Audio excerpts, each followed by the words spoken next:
that's the bottom line, because Stone Cold said so.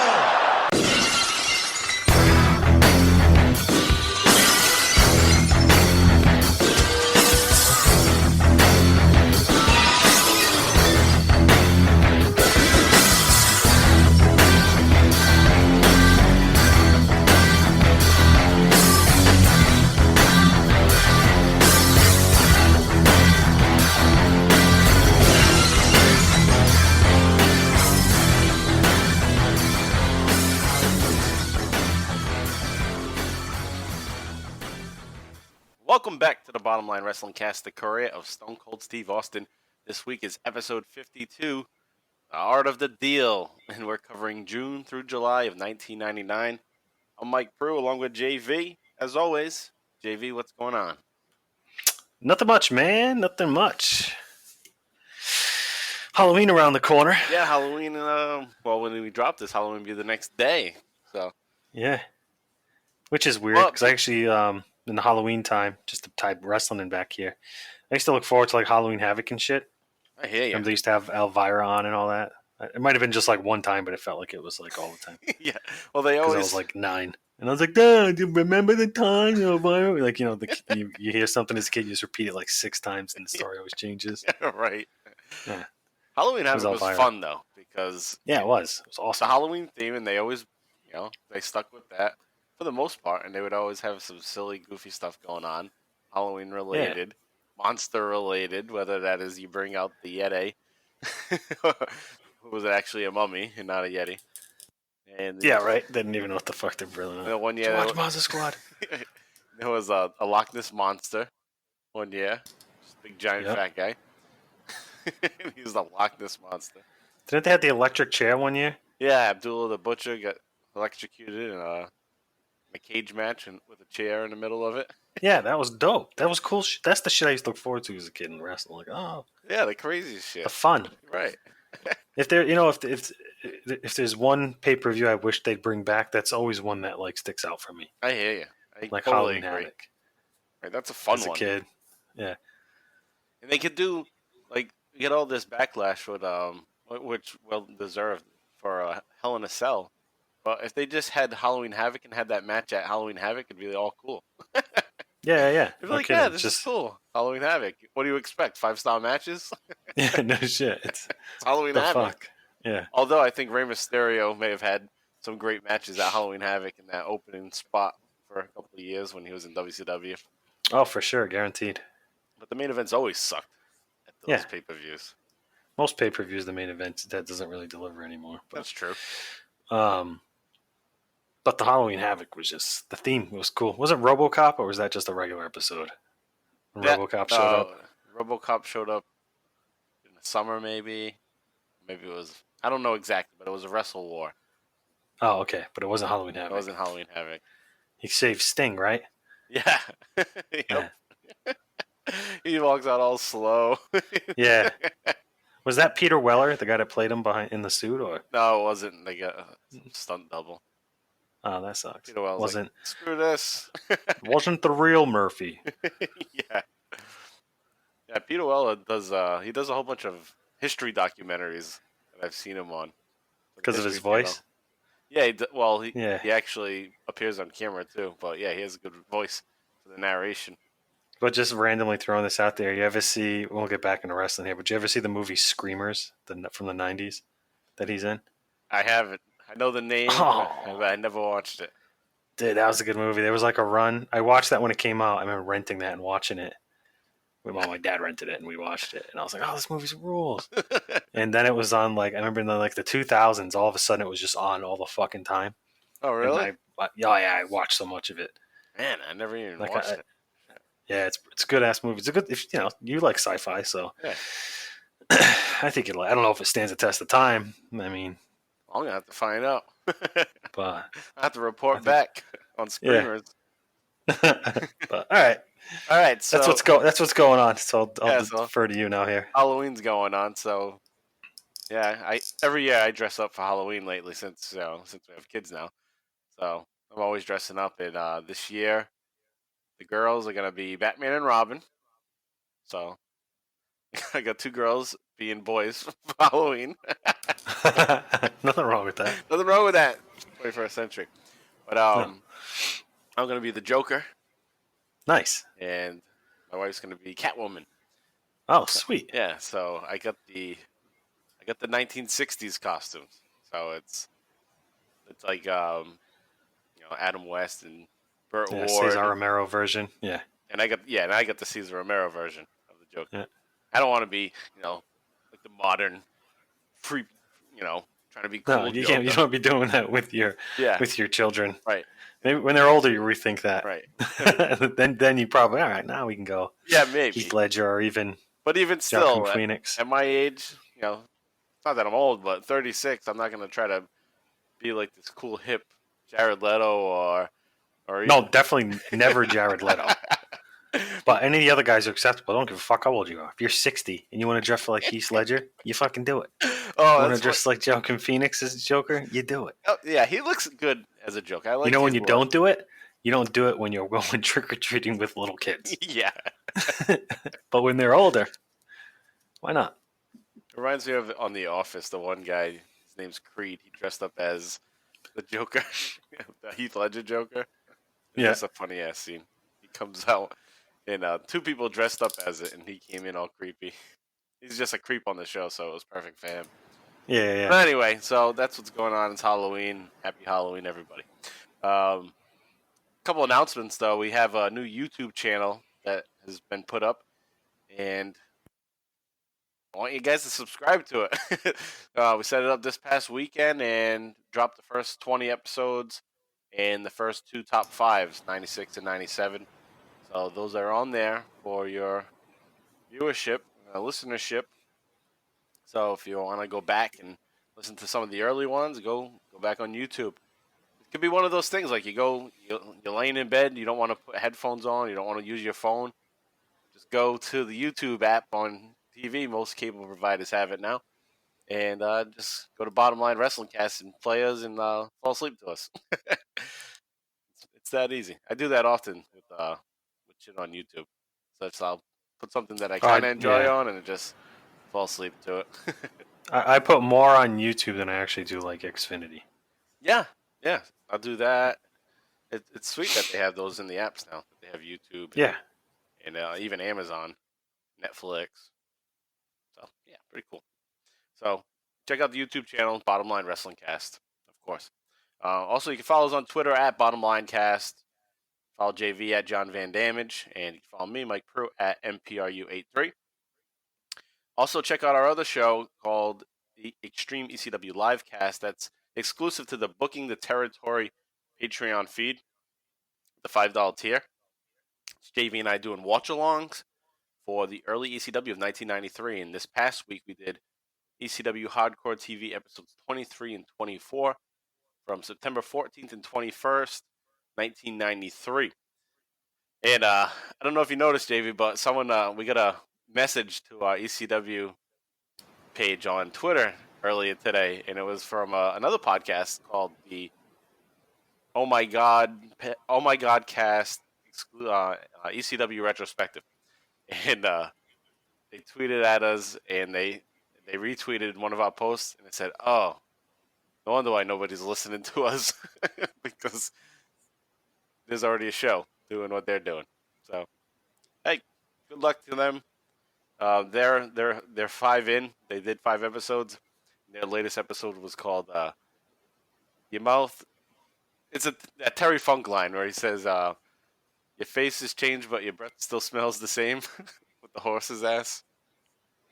So what were they? I'm confused. So they recorded it before us or after us? No, they just started it recently.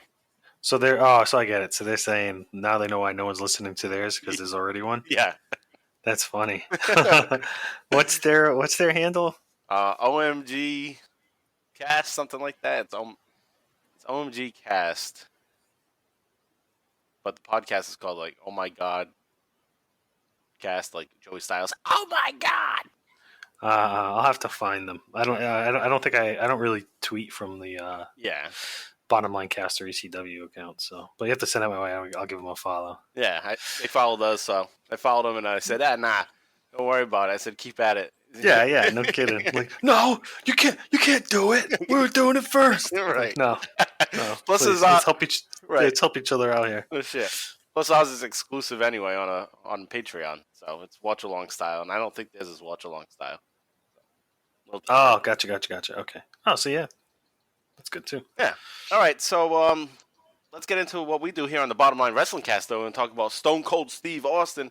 And last week was episode 51. We got back on track with our chronological episodes.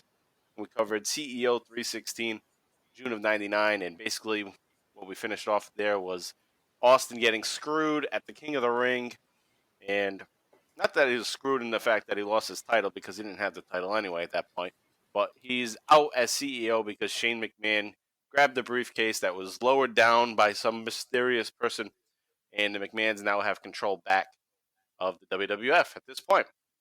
So, JV, is there anything else before we get into our Austin segment?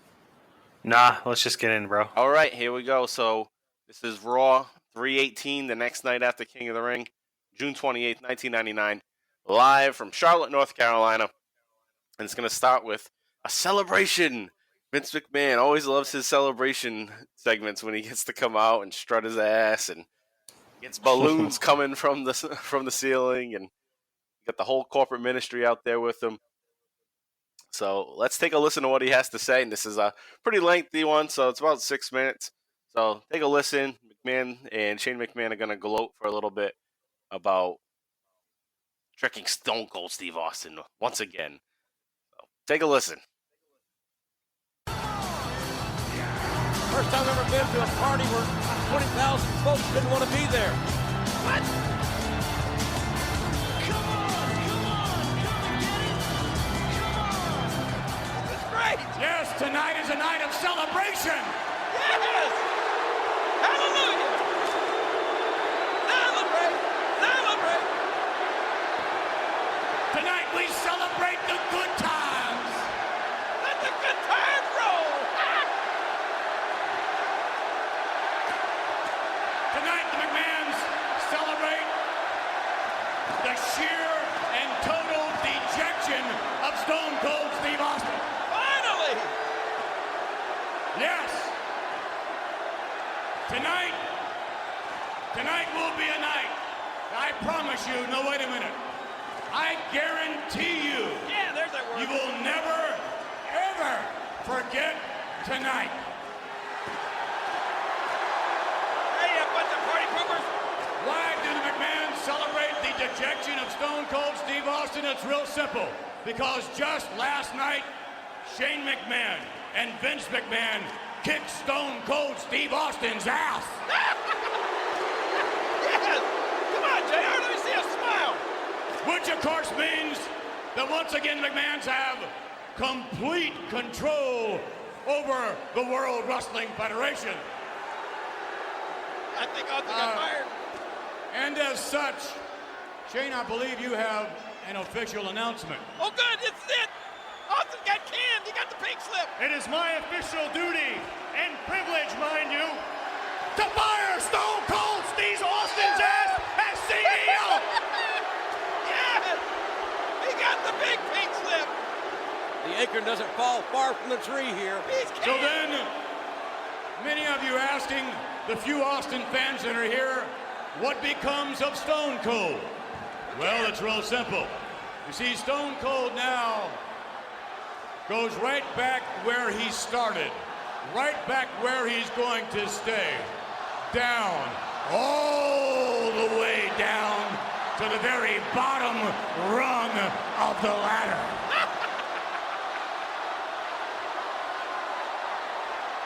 Ooh, like a bug. However, do not despair because, quite frankly, Austin is here tonight. Oh, I've got better news for you. Austin will compete in this ring tonight. Austin will compete in this ring in a preliminary matchup. Preliminary. And those of you wishing to spend more time with Stone Cold may do so after the event is over and watch Stone Cold disassemble the ring and assist in carrying the ring to the next city. Oh my God, you're the curtain jerker and then a ring boy. Oh, there's reason to celebrate. Tonight, we celebrate the sheer, utter supremacy of the World Wrestling Federation champion, The Undertaker. You gotta hand it to him, JR. And I can tell you, Undertaker, The Rock definitely smelled what you were cooking last night, and it curled his top lip. And of course, we celebrate the complete harmony of the entire corporate ministry, because many of you thought there was a crack in the foundation. Well, based on Triple H and The Undertaker functioning as one in harmony, we would like to show our appreciation. Undertaker, we would like to invite you to defend the WWF title at the next World Wrestling Federation pay-per-view, entitled Fully Loaded, I might add, against fellow corporate ministry member Triple H. Wow, what a match! No, Yes, tonight we celebrate as no other night. Tonight, ladies and gentlemen, will be a night you will remember forever.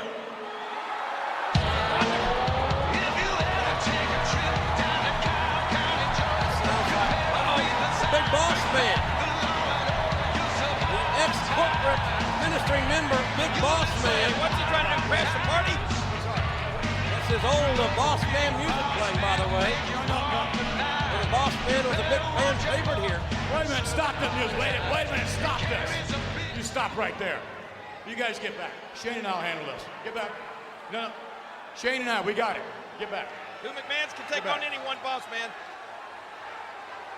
Let's see. Oh. Whoa.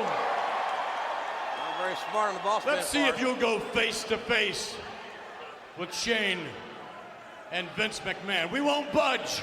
We won't budge. Let's see. I don't know if this is a smart move or not, Mr. McMahon. Plenty of backup there for the McMahons.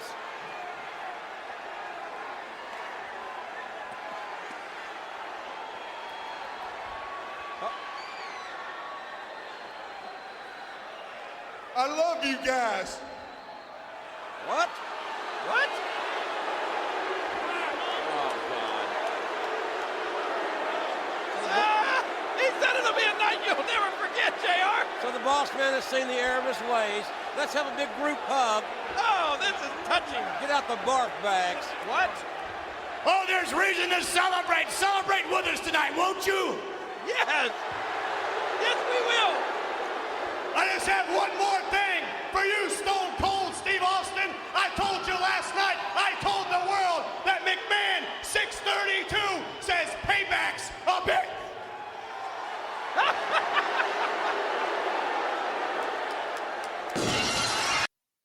All right, so there you had Vince McMahon come out, like I said, strutting.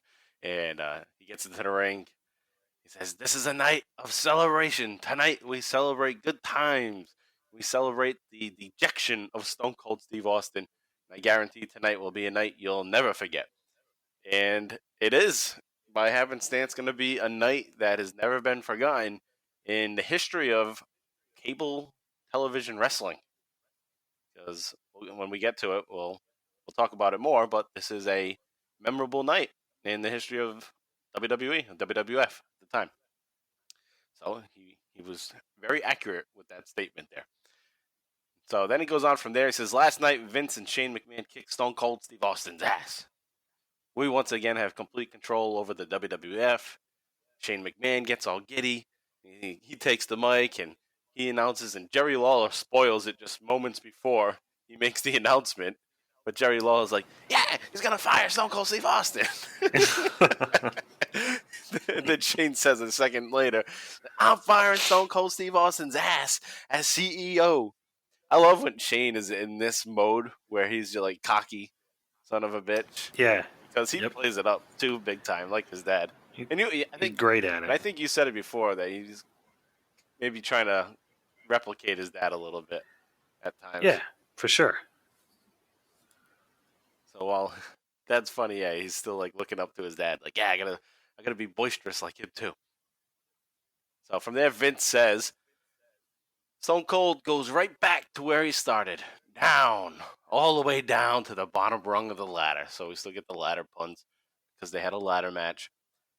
He says Austin is here, but he's gonna compete in a preliminary matchup, which is funny. What Lawler's comment comes right after that. He says, he's gonna be a curtain jerker. he's gonna be a curtain jerker, and then McMahon even adds that Austin's gonna be taking down the ring and bringing it to the next town. So Jerry Lawler continues out. He's a curtain jerker, and now he's a ring boy. So stupid.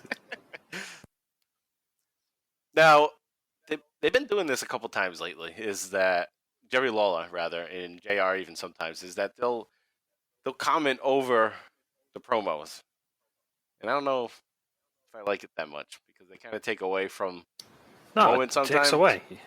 Yeah. While it can be funny at times, it oftentimes can just destroy moments. It's annoying. Yeah. I agree.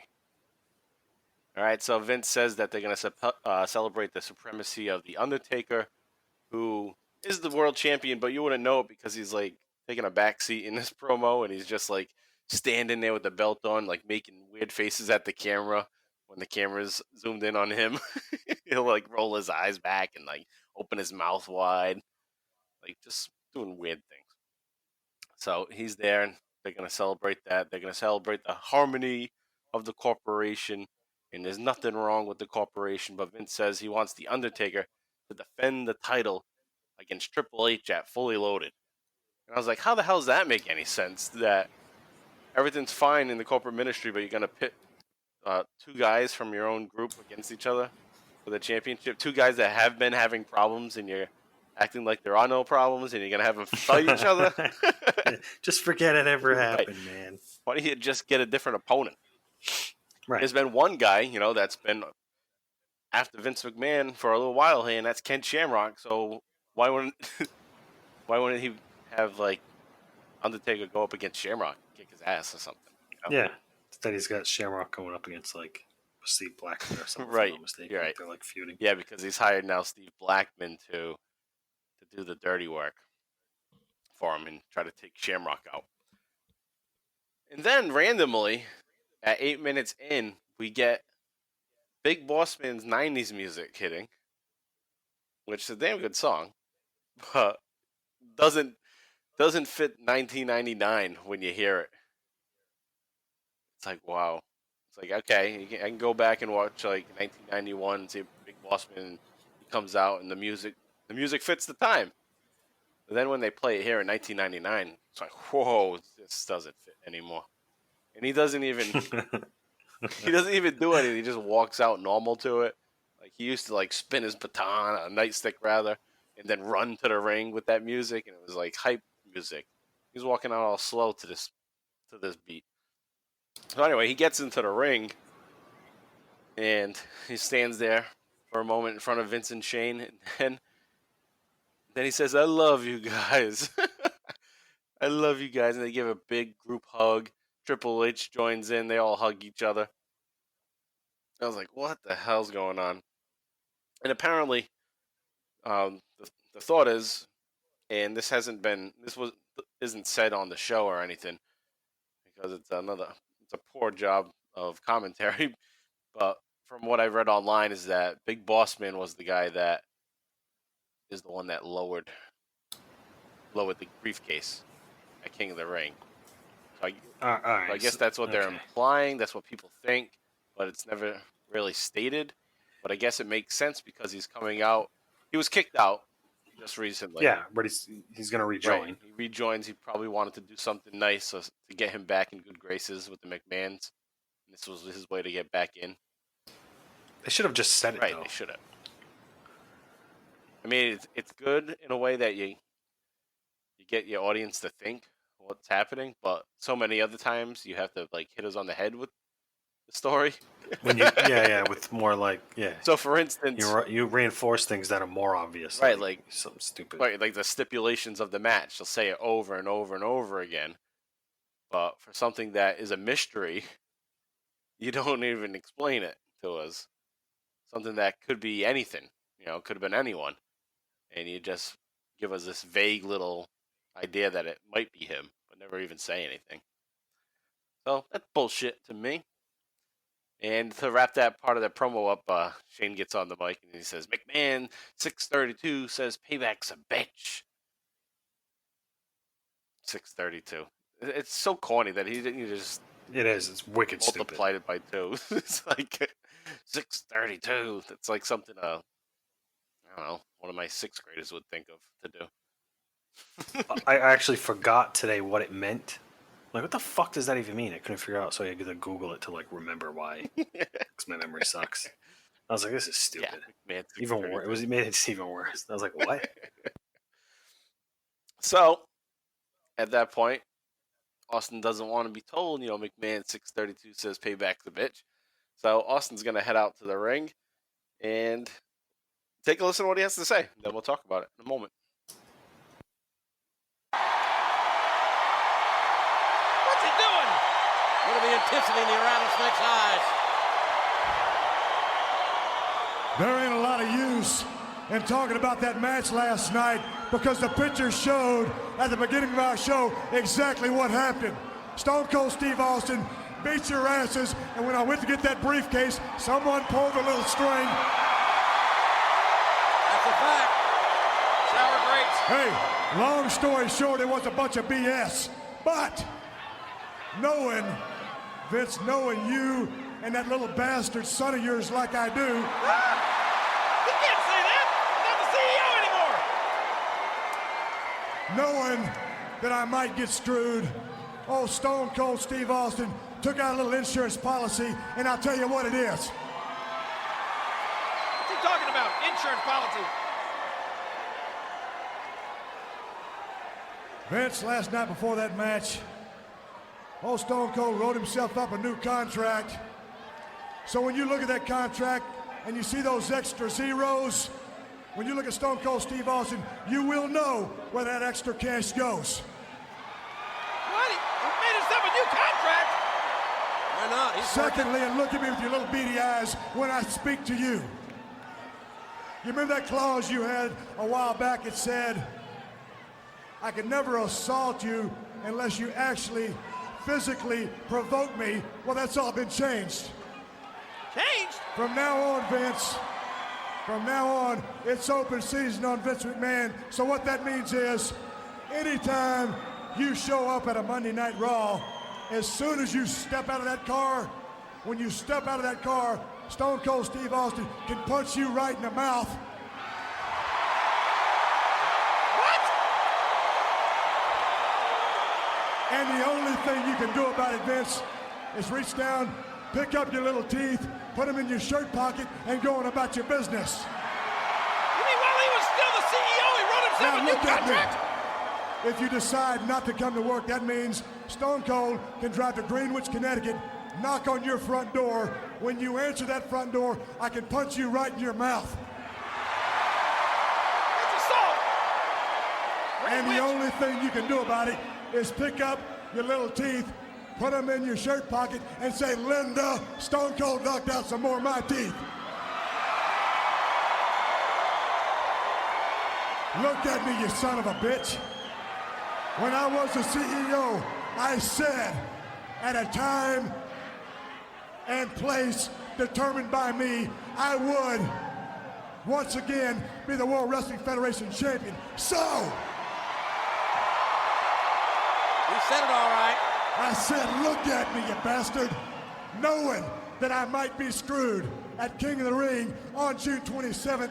I booked on June 28th, 1999 in Charlotte, North Carolina, a World Wrestling Federation title match. A title match tonight. Oh, no, wait. No. So, let's So get... what I'm saying is this. What I'm saying is, if you want to see Stone Cold versus The Undertaker for the WWF title, give me a hell yeah! Oh, no, that was almost it, but not quite.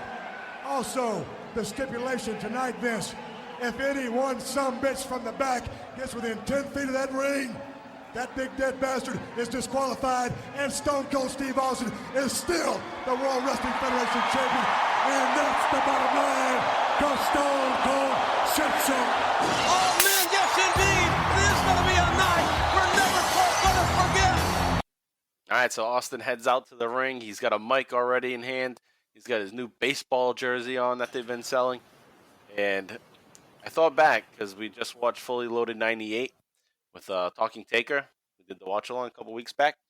And he was wearing, during promos, the white baseball jersey. Which I like better. Yep. But I didn't like that one either at first. I was like, baseball jersey. But then you see the two. It's like, okay, yeah. I guess the first one was better. Yeah. I think I talked shit. I forget if I talked shit about baseball jerseys or football jerseys. I think it was football jerseys, like one of our earlier episodes. Yeah, maybe. Because I'm like, I actually like the baseball jerseys. I'm like, I don't think I talked shit about the baseball jersey. I think I was really going in on the fucking football jersey. Who had a football jersey?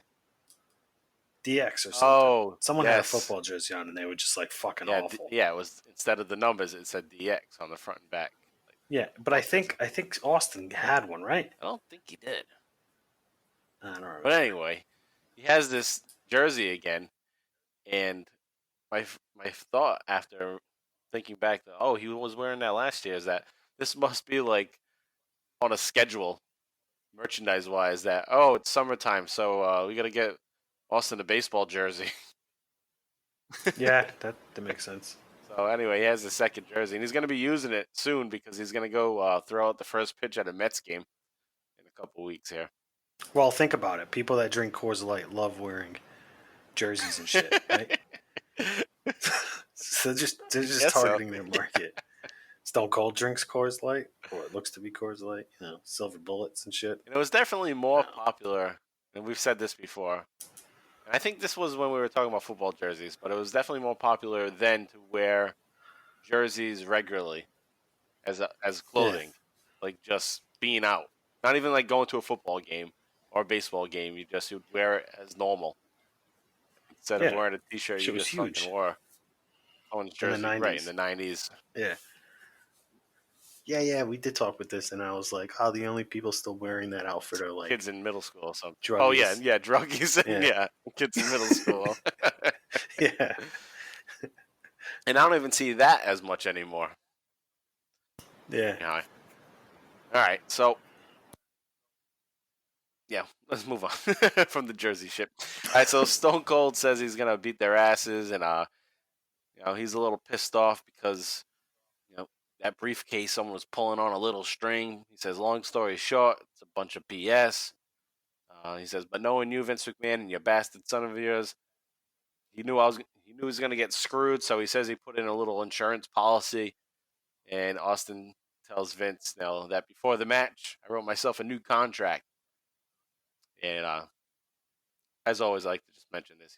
He tells McMahon, look at me with your beady little eyes.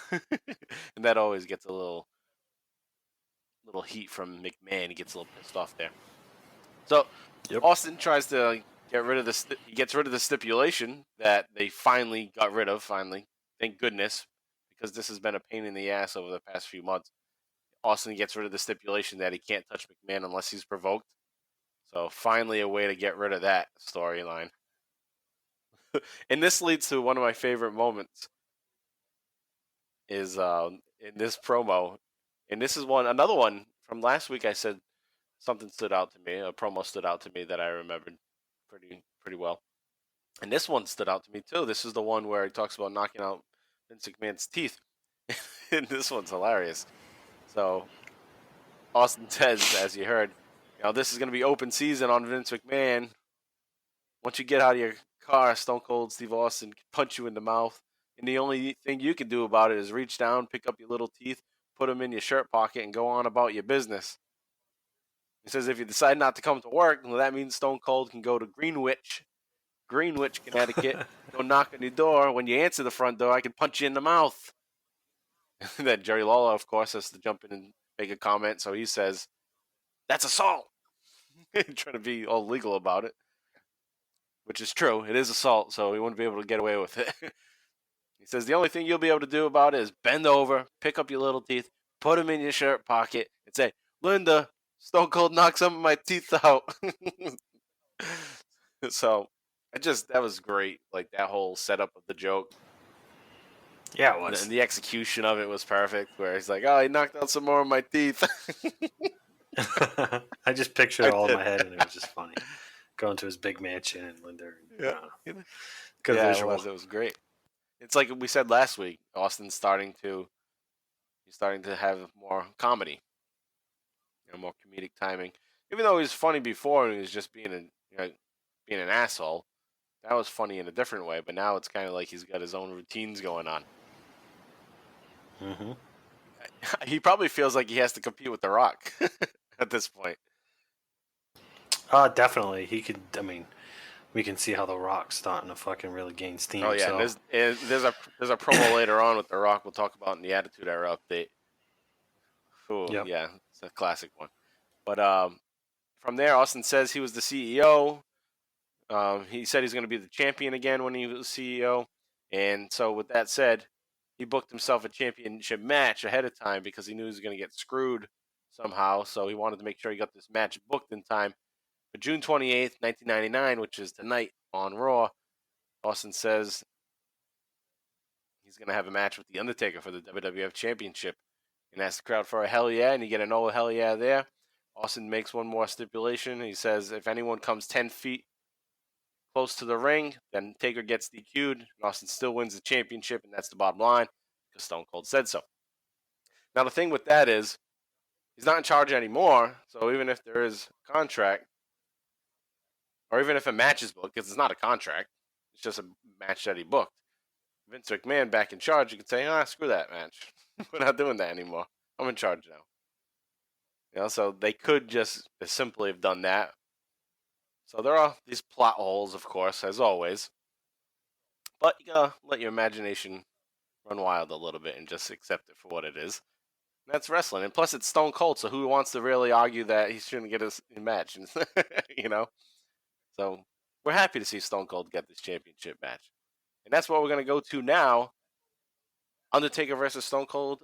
It happens at 1 hour, 16 minutes, and 56 seconds. And the thing with this, as I said before, McMahon said it's going to be a Monday Night Raw you'll never forget. And it was true, because this goes down in history as the highest rated segment in Raw history. It's the highest viewed cable wrestling match in history. So damn memorable. So people definitely remember this. And it's the time that Austin's going to win the title back. Nitro went off the air early that night, so that gave Raw some extra time to have a full audience. So they were unopposed for 8 minutes while they were on. And prior to the match, Vince is going to be interviewed by Michael Cole and says he's not worried about Austin winning the title. McMahon says, I took the heart out of Stone Cold. Basically saying that because he's not CEO anymore, Austin can't deal with it. Like, Stone Cold didn't give a shit about being CEO. He was only CEO to piss you off. Yeah, exactly. So, didn't really take anything away from him. He give a shit. If being like head of HR would have pissed you off just as much, he would have settled Right. for that. So there we go. We get this match kicked off here. This feels like a pay-per-view match to me when I was watching it. Just the crowd was excited for it. Just electric. So you had 10 million people watching. 10 million. That's crazy. 10.7 million people watching this on a Monday night. Man, what the WWE would give today to have that kind of audience. So they both get in the match.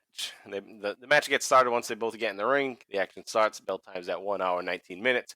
Earl Hebner is our referee. Just want to point that out ahead of time, just in case I have some things I want to say about our buddy Earl.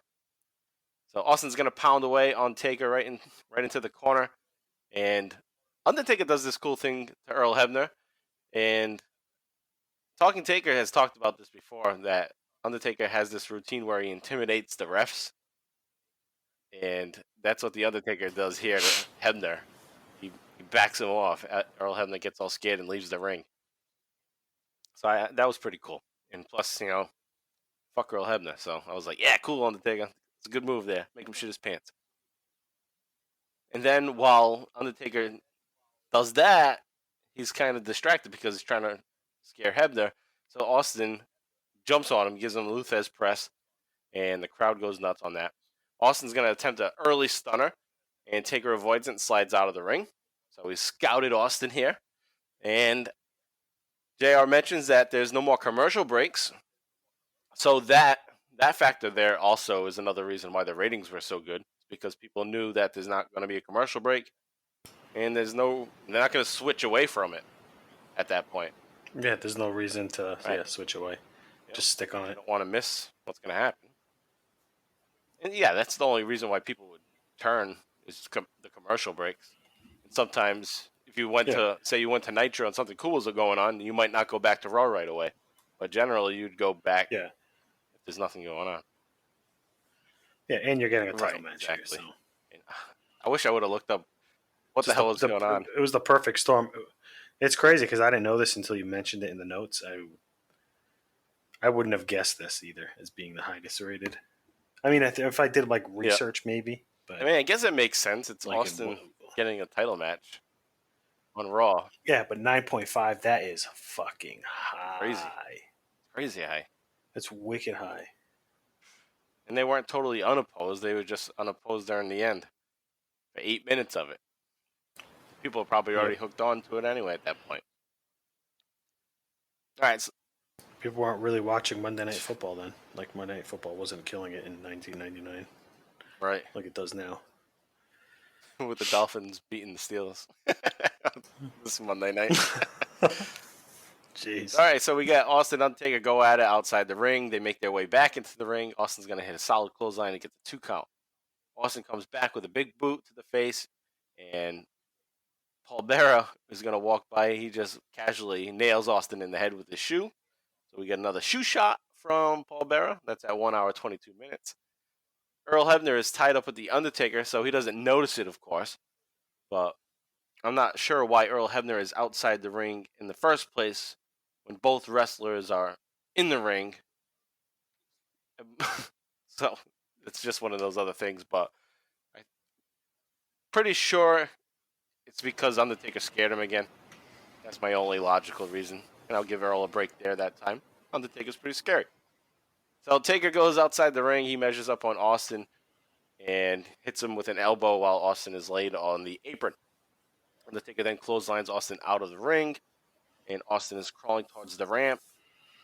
Someone actually pours a drink on Austin, which I was like, what? Everybody loves Austin. What the fuck is somebody pouring a drink on him for? Someone was drunk.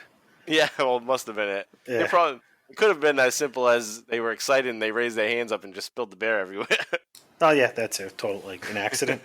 yeah, right, an accident. I just want to say, no, you're an asshole. Yeah, me too. Trying to find excuses for the guy being an asshole. Yeah. Maybe he was drunk. Because apparently you can be an asshole if you're drunk. Yeah, right. That's what everyone's excuse is. Oh, I was drunk. Okay, that makes sense. Oh, yeah. Well, been there. Well, I don't remember saying that. I was drunk. Yeah. It's like you didn't mean it because you're drunk. Yeah. I mean, you do. You really got to take what someone says while they're drunk with a grain of salt. You do. I don't know. Is there some truth to it? Probably, but you also got to give fault to the fact that they're drunk. Right. Whatever, you were drunk. That's true. You can pass it off as that sometimes. Yeah. I'm sure there's probably things we don't remember, but we've probably said some dumb shit to each other when we were drunk. Yeah. Who the fuck knows? That's funny, though. It's like, if you don't remember something and someone brings it up to you, it's almost like you need to pretend that you do remember. Because it's even worse to not remember something. Yeah, if you don't remember it all, you're trying really hard to just remember a small piece of what the fuck was going on, where you were. You're like, oh, yeah, I remember that. We were here. They're like, no, this was after we left there, and we ended up at this place. And you're like, oh. Yeah, I don't really remember anything after that place. All right, so back in the match here, we got that clothesline. Austin gets the drink poured on him, and Taker punches him and slams Austin into the steel steps. Austin fights back, and Austin is setting up a pile driver. We see this a few times. We've seen it a couple times already. It's going to happen again on another Raw we're going to cover later tonight, later in this episode. And Austin goes for a pile driver on Undertaker. Just not going to happen. So it always ends up being a back body drop for Austin. Austin always gets dropped on his back because he's trying to go for a freaking pile driver on the Undertaker. So anyway, that happens. Taker's going to clothesline Austin to the floor. They get back in the ring. Taker's going to go for a 2 count. Austin rolls to the corner and gets stomped by the Undertaker. Austin gets whipped into the corner wicked hard. Like, extremely hard, and he gets whipped into the corner. It's almost like when Bret Hart used to take the whips into the corner and just bounce off sternum first. Oh, yeah. But Austin took it to the back, and it was just loud. Just sounded great. Taker goes for the cover there. Austin has his leg on the rope to break the count. Austin's going to go for a body slam, which makes no sense again. So Austin's going to go for these big moves on Undertaker, a pile driver, body slam. And every time it gets reversed, Undertaker falls on Austin, and this leads to a 2 count.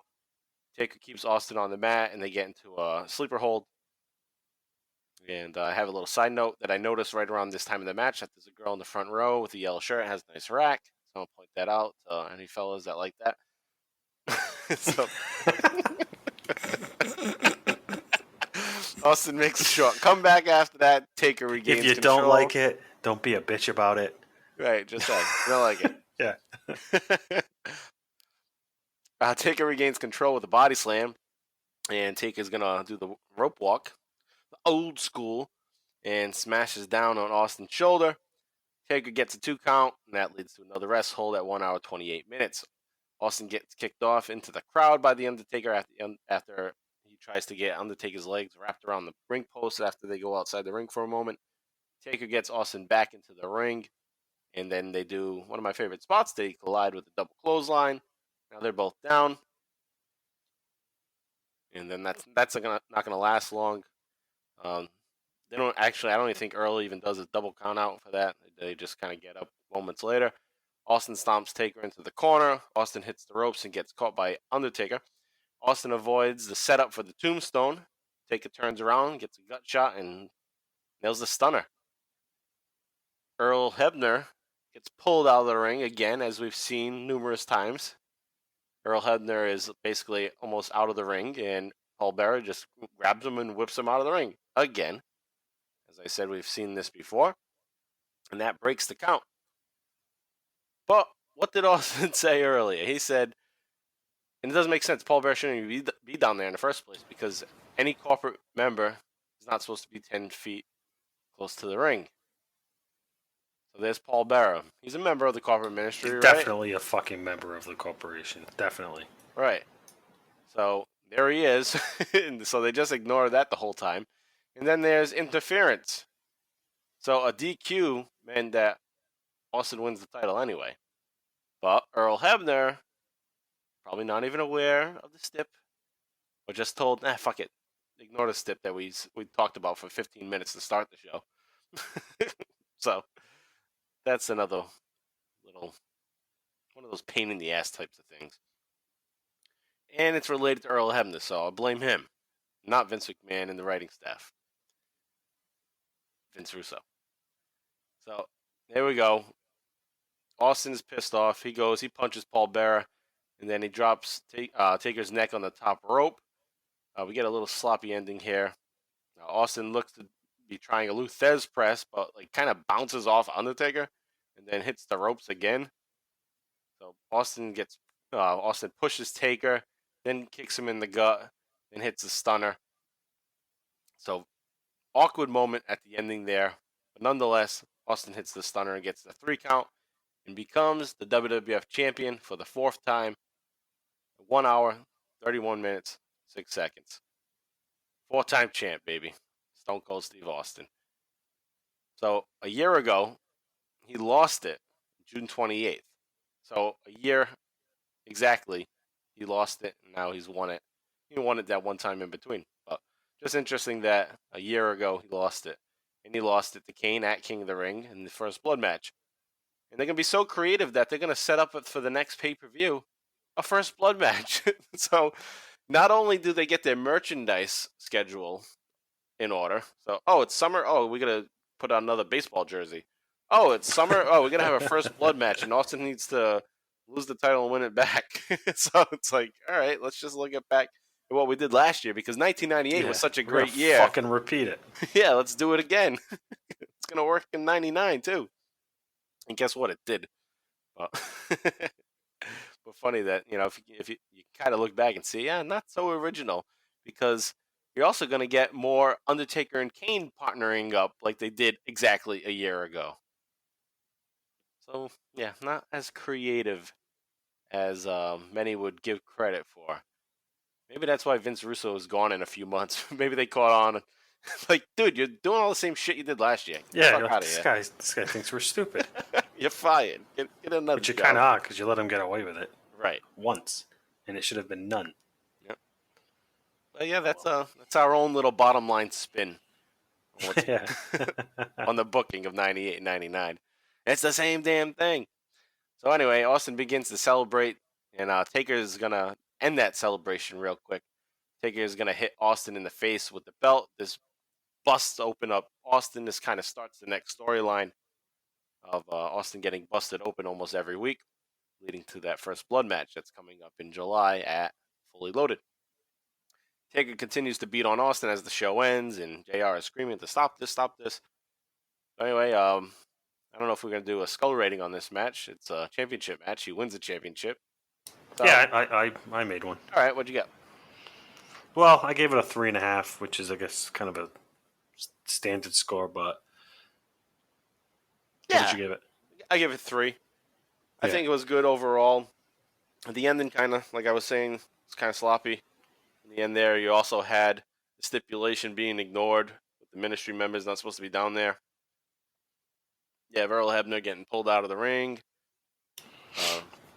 I think what helped me a lot was the fact that I read your notes beforehand, and knowing that this was such a highly rated and, I guess, historic Raw that I never looked at as being a historic Raw match. Yeah.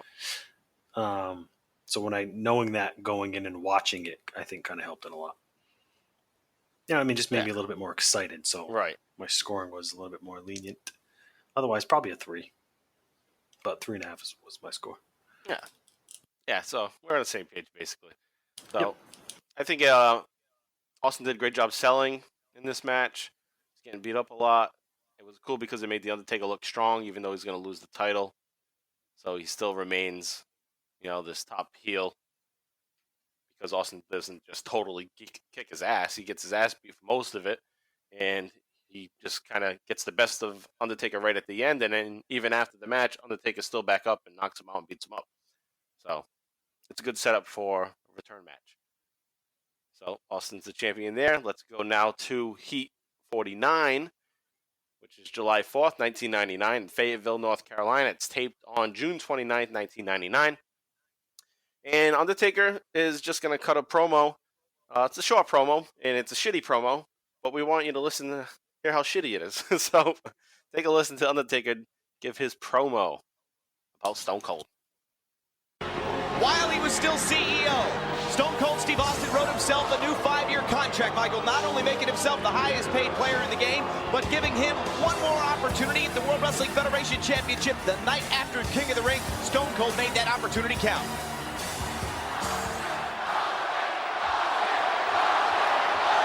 And listen to this crowd chanting for the new WWF Champion, Stone Cold Steve Austin, and The Undertaker cannot like this. Austin.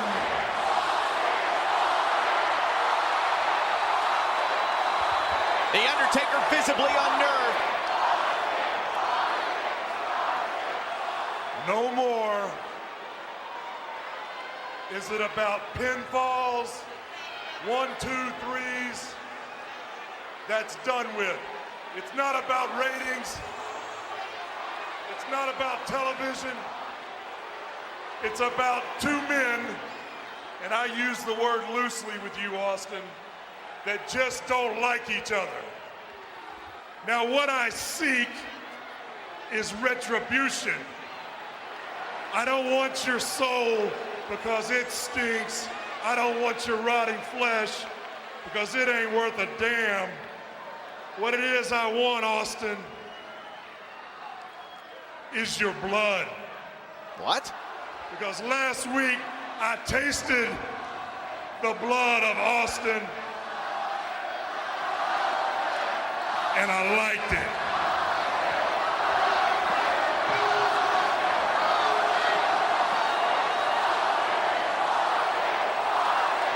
So let me lay it out real easy so you can understand. At Fully Loaded, Austin, I want a rematch for the World Wrestling Federation title. My World Wrestling Federation title. And I want it my way. Everybody knows we hate each other. Everybody in the back knows. Everybody out here knows. So what I want to happen, it's time for one of us to get hurt, and it's going to be you.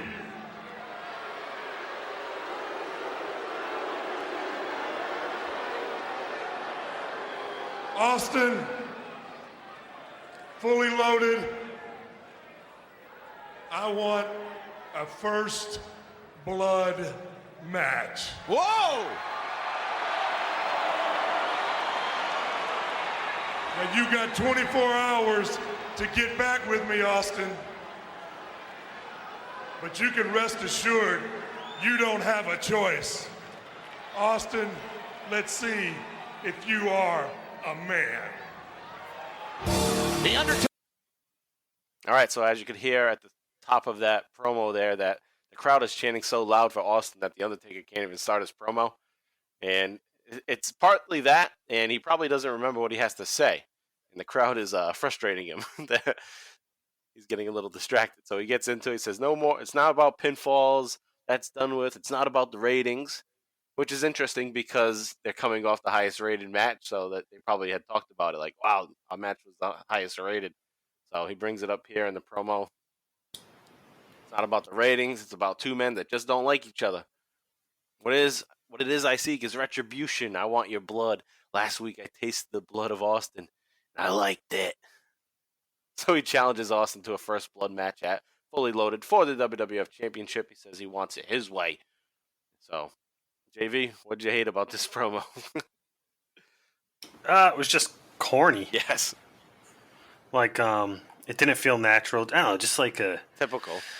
Yeah, what you come to expect from Taker, but this one just had a little bit more extra cringe to it. We should give his promos cringe ratings. Yeah. Because that's what a lot of them are. Yeah, really. Oh, maybe he was shook because the crowd was so loud, but they weren't. I don't know, they did cool off before he really got into talking. So, yeah. So, right? Would you agree? Like, yeah, they did. The chants were loud, but like, what the fuck, dude? Right. I'm basically giving you an excuse at this point. Right. So, from there, like last week, I tasted the blood and I liked it. Like, fucking. And he wants. What the fuck you doing? He wants it my way. Yeah. My way or the highway. The highs and lows of Taker.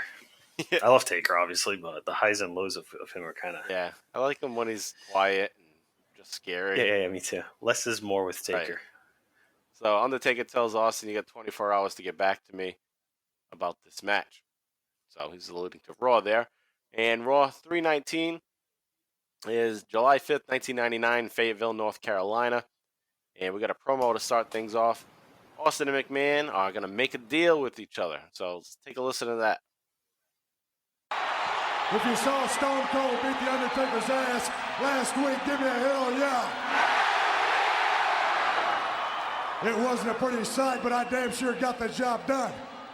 On a personal note, I would like to say to Vince McMahon, you say how you spent the last 4 months of your life with a master plan, trying to take this damn belt away from Stone Cold Steve Austin.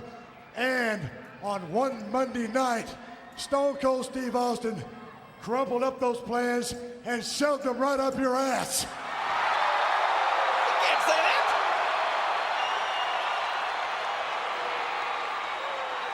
As far as The Undertaker goes, coming out here and laying down all these challenges and giving Stone Cold Steve Austin deadlines, son, I ain't a hard man to find. As far as your little first blood match goes, I do accept at Fully Loaded. Good. Great. And I tell you this, the last time I was in a first blood match against Kane, it was you that came down, busted me wide open, and cost me the World Wrestling Federation Championship. So, I will say to you, paybacks are a bitch, and that's all I got to say about that. Man, he's jacked tonight. Oh, no. That's not all you've got to say about that. No. What? Oh, wait a minute. Oh, no. Yes. All right, finally. Your hero's here, King. Set him straight, Mr. McMahon. Because I've got something to say about that.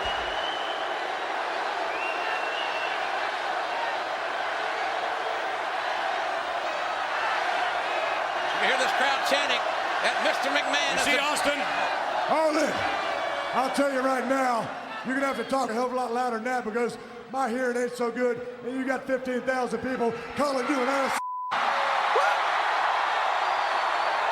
These people are so rude. I've come to the conclusion that the World Wrestling Federation, quite frankly, is just not big enough for the both of us. Wow. What do you mean? Austin, somebody's got to go and go for good. And that somebody is either you or me. What? What's going on here? You see, Austin, I've got a challenge for you. And that challenge is this. So confident am I that The Undertaker's gonna leave you a bloody mess in the ring at Fully Loaded and walk from the ring as the WWF champion that I'm willing to put in writing. Yeah, chant for him all you want. I'm willing to put in writing, Austin. And listen up, I don't even care if your attorneys draw up the contract. I'm willing to put in writing that I will never, ever again, directly or indirectly, interfere, compromise, or in any way have anything at all to do with you here in the World Wrestling Federation ever again. Are you interested? All right, so Austin comes out to the ring first, and he wants the crowd to give him a hell yeah. If they saw what happened, if they saw Stone Cold beat The Undertaker's ass and get the championship back. So Stone Cold's out there as the champ now. He says, on a personal note, I'd like to say to Vince McMahon, you said for the last 4 months you had a master plan. I like this. This is a great part of the promo. You had a master plan trying to take this damn belt from Stone Cold Steve Austin. And on just one Monday night, Stone Cold Steve Austin crumbled up those plans and shoved them right up your ass. So basically, what we've been talking about is just being this whole stupid plan to get the belt off of Austin. Austin's kind of just like pointing out there that, this was all for nothing. I got the belt back. Yeah. So that's funny though. I mean, and they went to great lengths to make sure Austin wasn't the champion and all that too. Yeah. You know what I mean? Right. And for it kind of like blew up rather quickly. He kind of like crumbled it and just got the belt back. Right. And the whole thing all just ended real quick. So it was like they realized the greater power. There's no real reason for that because Austin didn't even have the title during that whole part because he lost the title at Over the Edge in May. So then they got the title off of him. So why were they still trying to screw with him when they had the belt? Undertaker had the championship for the month. So anyway, that was pointless. So Austin goes on now to the Undertaker. He says, as far as the Undertaker goes, given all these deadlines, son, I ain't a hard guy to find. As far as your little first blood match goes, I do accept. So Austin accepts the match there. Austin points out that the last time he had a first blood match was against Kane, and it was the Undertaker that came to the ring and busted him open, which costed him the WWF Championship. That was awesome. That was awesome that Austin threw that in there because it connects the story. It connects the story from a whole year ago, which they rarely ever do. It's connect from one year to another year. Even back then they didn't do it, but they did it here. Austin says payback's a bitch, and that's all I got to say about that. Thank you, Forrest Gump. McMahon starts yapping from the backstage. He heads out onto the ramp. Says, I got something to say about that. He said, I'll tell you right now, you're going to have to talk a hell of a lot louder. Austin says that. You got to talk a hell of a lot louder because my hearing aid is so good that I can hear 15,000 people calling you an asshole. I don't know why he's saying he has a hearing aid, but that's what he says. I forgot how often he says that. Austin actually says, like, yeah, you have X amount of people calling you an asshole or whatever the fuck they're chanting. He does it like 2 times in this episode that we're covering. Jeez.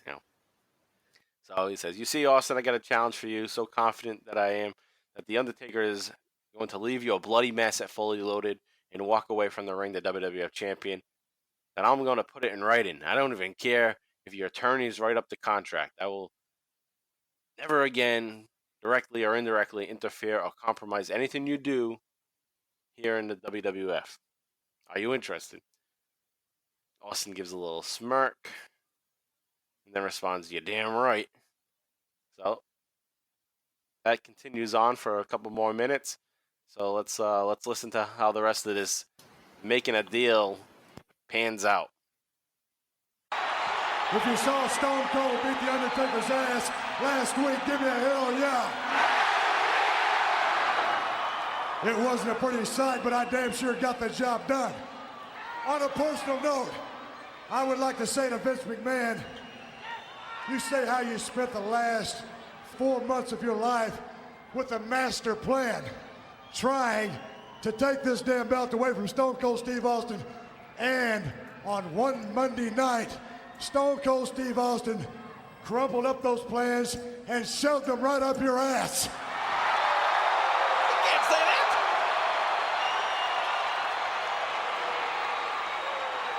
As far as The Undertaker goes, coming out here and laying down all these challenges and giving Stone Cold Steve Austin deadlines, son, I ain't a hard man to find. As far as your little first blood match goes, I do accept at Fully Loaded. Good. Great. And I tell you this, the last time I was in a first blood match against Kane, it was you that came down, busted me wide open, and cost me the World Wrestling Federation Championship. So, I will say to you, paybacks are a bitch, and that's all I got to say about that. Man, he's jacked tonight. Oh, no. That's not all you've got to say about that. No. What? Oh, wait a minute. Oh, no. Yes. All right, finally. Your hero's here, King. Set him straight, Mr. McMahon. Because I've got something to say about that.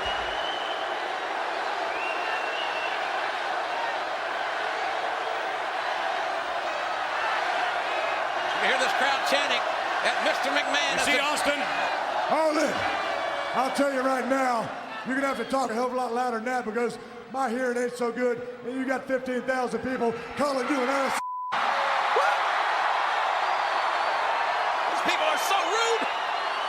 I've come to the conclusion that the World Wrestling Federation, quite frankly, is just not big enough for the both of us. Wow. What do you mean? Austin, somebody's got to go and go for good. And that somebody is either you or me. What? What's going on here? You see, Austin, I've got a challenge for you. And that challenge is this. So confident am I that The Undertaker's gonna leave you a bloody mess in the ring at Fully Loaded and walk from the ring as the WWF champion that I'm willing to put in writing. Yeah, chant for him all you want. I'm willing to put in writing, Austin.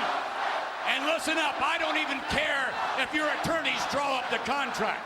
I'm willing to put in writing that I will never, ever again, directly or indirectly, interfere, compromise, or in any way have anything at all to do with you here in the World Wrestling Federation ever again. Are you interested?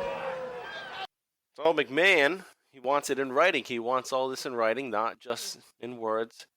Because Austin doesn't want to take his word. He says, all you got to do, Austin, is agree. Or should I say, when The Undertaker defeats you, you will not ask for a rematch. You will never again attempt to become the WWF champion. So McMahon adds that stipulation that if you lose, you can never get a title match again. McMahon says he's not taking much risk, but the reason why he's taking the risk is, I thought of all of you, and you get the asshole chance, and I thought of you as the WWF champion. That makes me sick. It makes me want to vomit. So he says, if you decide to accept the challenge, this will one way or another be the end of an era. And that's kind of what this match is known as. It's the end of an era match. And Austin, if you are somehow victorious, neither you nor any of these people will ever see Vince McMahon again. My first thought is, it's got to be bullshit.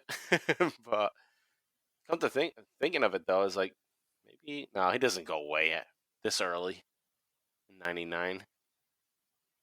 There's no way. So this is all like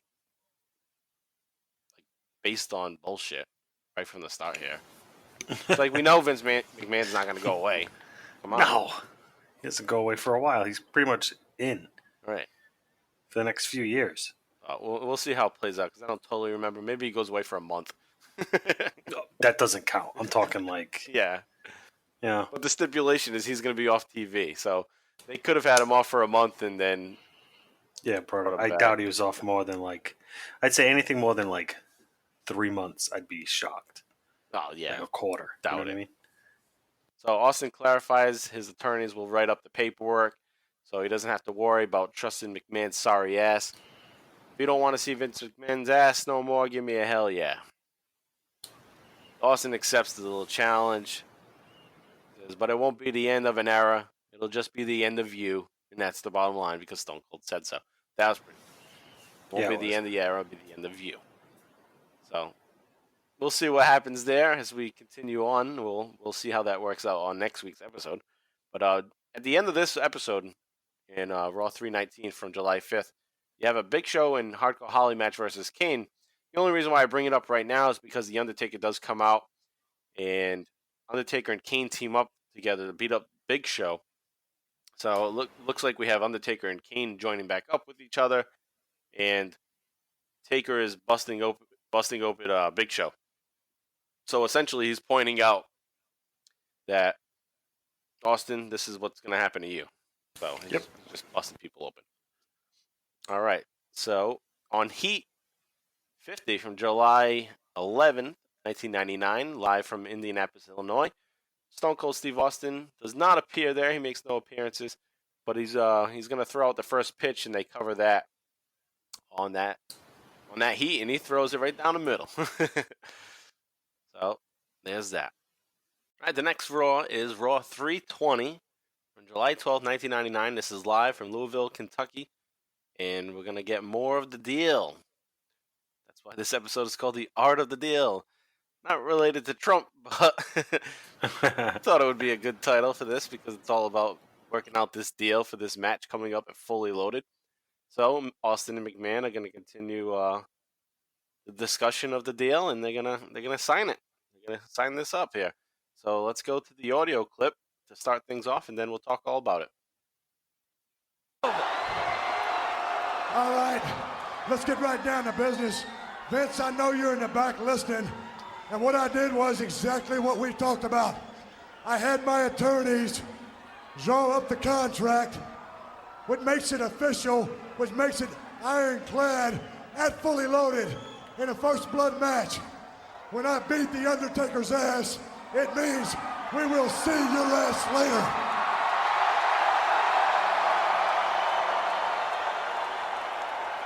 As far as The Undertaker busted me wide open, we don't even have to bring that subject up because it ain't gonna happen, and that's all I got to say about that.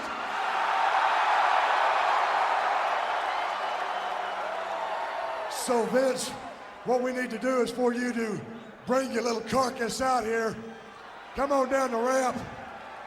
And whether you've been hit by a car, truck, limousine, tricycle, whatever, bring your ass out here so we can sign this damn contract and make it official.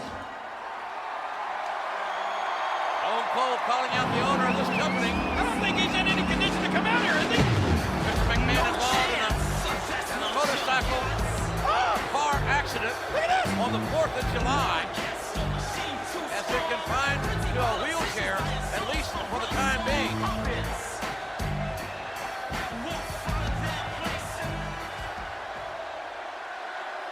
That's probably the Mercedes-Benz of electric wheelchairs. The best that money can buy, I can assure you. I wonder he doesn't have a chauffeur-driven wheelchair. Do they make those?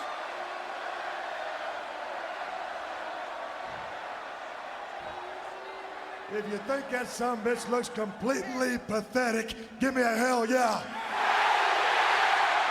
Oh, please. Man's in pain. Wait a minute, wait, hey. Stone Cold and McMahon here gonna get some security. Gonna sign this deal. It makes it all legal-like. All right, son, it's a little contract. All you gotta do is take your little old grubby hand, wrap it around this pen, and print your stupid little name so we got a match.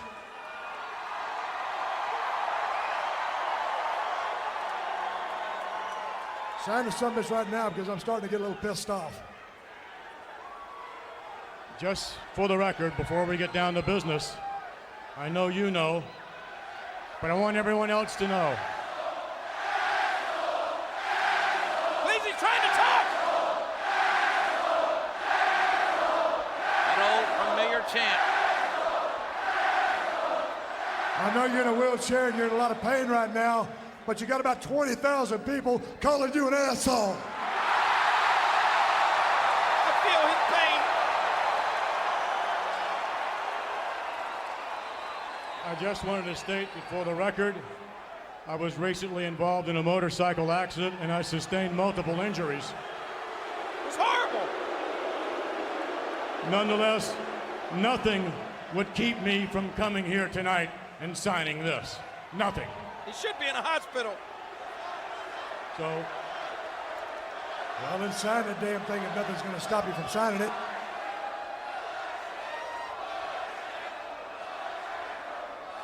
He's got a better pen. He probably wants to use one of those Mont Blanc pens. High dollar jobs. Those are some expensive glasses, but you got to read the fine print of any contract that Stone Cold's lawyers drew up. I'm going to sign this, but you actually expect me to sign this before you sign it? You expect me to trust you after all the times you've made a career out of screwing me, Vince McMahon? You expect me to trust you? Right. I'll sign it all right, but I'll sign it right after you sign it. Well, you talk about irony. You want me to sign this damn thing? Give me a hell yeah. I'll be happy to sign it, sumbitch, but you got a piece of property of mine, and I ain't gonna sign the damn thing until you hand it over, and I think you know what I mean. Property? I don't know what... No, wipe this stupid little look off your little face. You're supposed to bring a smoking skull belt, and I want to know what the damn thing is. When you hand that thing over, then I'll sign your little contract. He's reneging already. What? Not reneging. It's Austin's property. Where's the belt? Well, I'll put it like this. We can do this, Vince, the easy way, Oh, no. or we can do this the hard way. Oh, no. Uh-oh, that don't sound good from Vince. The easy way is you hand over my belt, I sign the contract, we got a deal, and everything's official. Now, if we choose to do this the hard way, which means you won't hand over my damn belt, I'll take this here contract, shove it so far up your ass, I'll have to open your mouth to sign the damn thing. So what I suggest you do is go get one of your little old flunkies to bring my damn belt out here, hand it over, sign this damn thing, and we got a deal, and that's all I got to say about that. Oh, wait a minute. What? That little ice. What the hell is that? That's Kane's music. What's Kane doing out here? All right, so Austin has this contract. He has it all written up, ready to go. Says, when I beat The Undertaker at Fully Loaded, it means see your ass later. And he goes on to talk about Undertaker. Says, as far as The Undertaker busting me up, we ain't got to get into that. And that's all I got to say about that. I thought that was great because he's just like, yeah, screw that shit. We're not talking about that. Yeah. Not today, motherfucker. Yeah, we're not talking about that. So Austin tells McMahon to bring his little carcass down to the ring. And he doesn't care if he got hit by a car. Get your ass out here.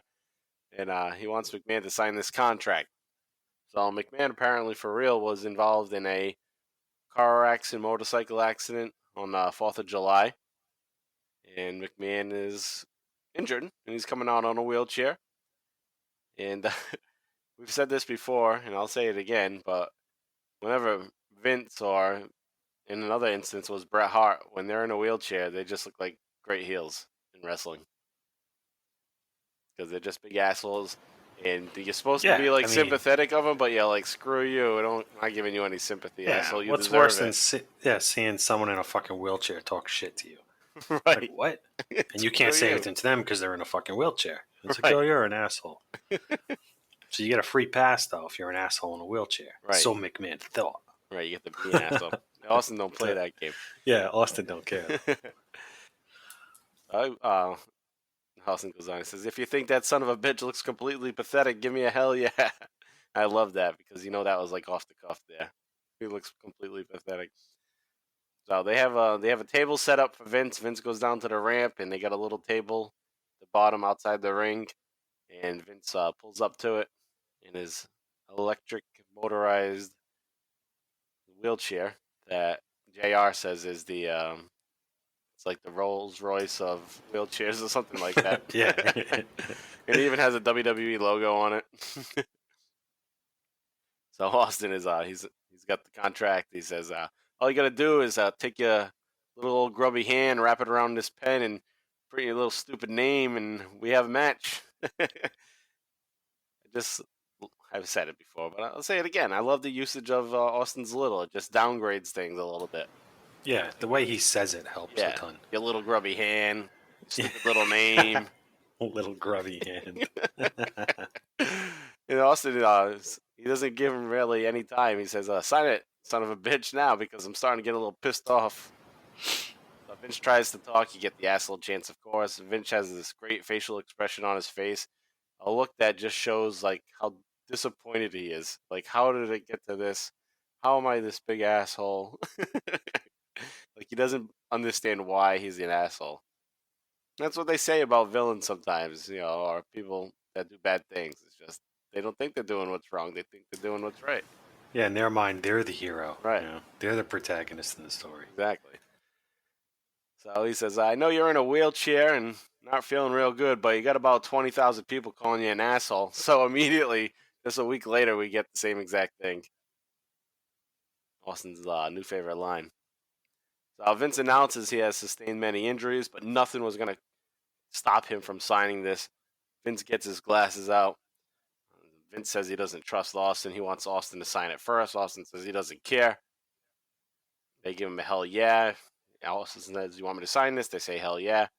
But Austin has one stipulation, and I'm glad that they brought this back up because that was a nice little touch. Austin wants his property back. And he tells Vince again, you know damn well what I mean. I want my Smoking Skull Championship back. I'm not signing this until I get it back. So we can do this the easy way or the hard way. The easy way is you give me the belt and I sign this contract.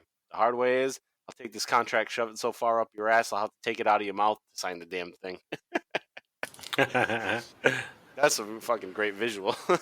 Yeah, it is. That was good.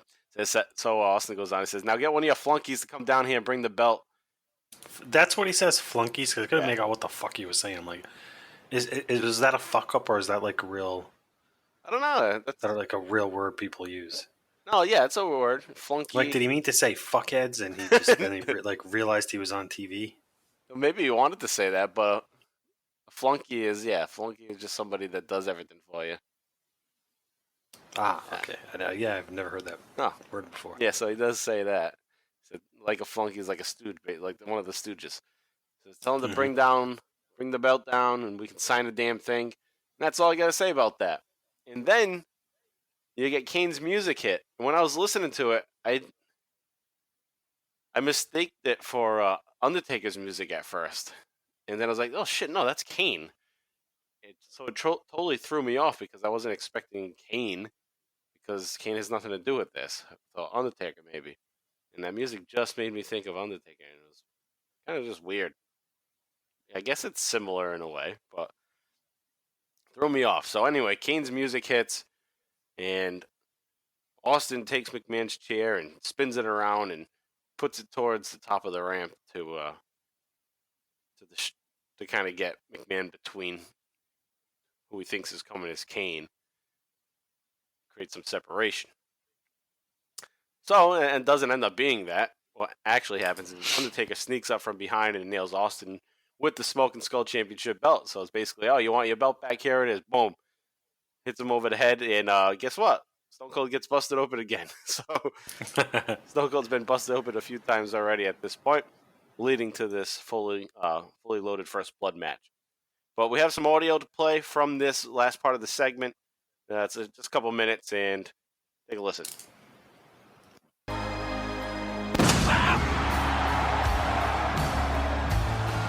I don't understand why Kane is interrupting these proceedings. Austin's giving McMahon a piece of his mind, but what's the deal with Kane? What's he doing? He can't walk. No. Hey, wait just a minute. There's the Undertaker. Look behind Austin. The Undertaker behind Austin, and he caught Austin right in the face with a belt. Where did the Undertaker come from? The Undertaker came from behind Austin and hit Austin right between the eyes with what looks like to be the Smoking Skull belt. I don't get it. We heard Kane's music, but no Kane, and then the Undertaker appears out of nowhere. The Undertaker with a horrendous cheap shot on the WWF champion. And it looks like Austin is bleeding. Austin has been injured at the hands of the Undertaker. Again? Again? Oh, look. Undertaker's got him again. Austin is hurt badly. Austin is hurt damn badly. Bust him open. Did you hear that? What? Did you hear McMahon say bust him open? That wasn't him that said that. Oh, well, his lips are moving. There's the Undertaker fans out there. Oh, Stone Cold is hurt. The Undertaker came from who in the hell knows where. And Austin has been badly lacerated. Yeah, right between the eyes. Austin was hit with his own Smoking Skull belt. McMahon got a pin. McMahon just gave the Undertaker a fountain pen. What's he doing? What is the Undertaker doing? Don't tell me the Undertaker is filling that tin with Austin's own blood. Is that what he did? Let me see. I'll sign his damn contract. Let's get out of here. Vince McMahon just signed the contract for fully loaded in Austin's own blood. Oh my gosh! Have you ever seen anything like that? A contract signed actually in blood? My God, what a night this is going to be. Austin is busted wide open. The rattlesnake is down and hurt. All right, so there you had Undertaker busting open Stone Cold there. You had Vince McMahon sitting in the wheelchair like he's the Emperor. Bust him open. Bust him open. Yeah, really, like he's the Emperor. Yeah. Right, like that scene in Return of the Jedi where he's sitting in the chair. Yep. And Luke and Darth Vader are just about to start the fight. Yep. So this is like the exact same thing. So Austin is in the back getting looked at by the doctor after. Actually, no. Oh, I missed a point. Another funny thing that happened right after. Actually, I missed the fucking major plot that I wanted to talk about. Is that Vince McMahon gives Undertaker the pen. He gives him his fountain pen. It's like the highlight of the whole segment. Right. Just about to skip over it. So anyway, McMahon, the Emperor, has this fountain pen, and he gives it to the Undertaker. And then the Undertaker starts like cutting Austin a little bit more with it, and then has it tipped into the direction of to fill up the pen. So he's getting blood to drip into the pen. So that was pretty damn cool. And then the thing is, McMahon's gonna sign the contract, but he's gonna sign it in Austin's blood. So that was pretty cool. Yeah, nice little Yeah. touch on it, help with the theatrics of it all. Yep. Pretty cool. Rather than him just signing it regularly. Right. It's good. It's good writing. Yeah. I do also have to point out that Kane never came out. It was just the music. It was just a distraction. Kane never came out there. It was just the Undertaker sneaking up from behind. The one funny thing that did happen, though, at the very, very end there, is that McMahon's trying to get up the ramp in his wheelchair, and it doesn't work. He can't get up. So you can already see the frustration on his mind right away. And Undertaker is not helping him. Undertaker keeps walking, which right on for the Undertaker, because imagine the Undertaker character after just doing that fucking wheeling Vince McMahon up the ramp like a little bitch. So I bet little servant. So I bet Undertaker was like looked and was like, fuck, I can't go wheel his ass. So he keeps walking up, and then you see Shane run out. So it's almost like right there backstage in that gorilla position. They were like, Shane, get the fuck out there and push him up. At least it makes sense for you to come out and do it. So Shane runs out there and gets him back up there. But that had to be what happened, because Vince probably didn't even think to test it going back up the ramp. And then it was like, shit, we got to fix this. So there was that. I thought his wheelchair was like the remote control, though. It is, but I don't think you could get up the bottom. There's like a little lip. Oh, okay, gotcha. Bottom of the ramp. So I think he was having trouble getting up. They don't have that lip. They don't have that kind of horsepower. Yeah. So later in the night, Austin's getting checked in the back. He's being looked at by the doctor. The doctor says he needs 10 to 12 stitches. Austin wants him to hurry up because he's got to beat someone's ass. And I don't know, maybe I just have Batman on my mind right now because the Halloween's coming up. But the doctor reminded me of in the 1989 Batman, the doctor that is working on the Joker and has the mirror. Oh, from the original. You're saying from the Batman movie? Yeah, from Batman '89. Yeah. It's like, oh, you need this, and the guy's like, no, I gotta get out of here.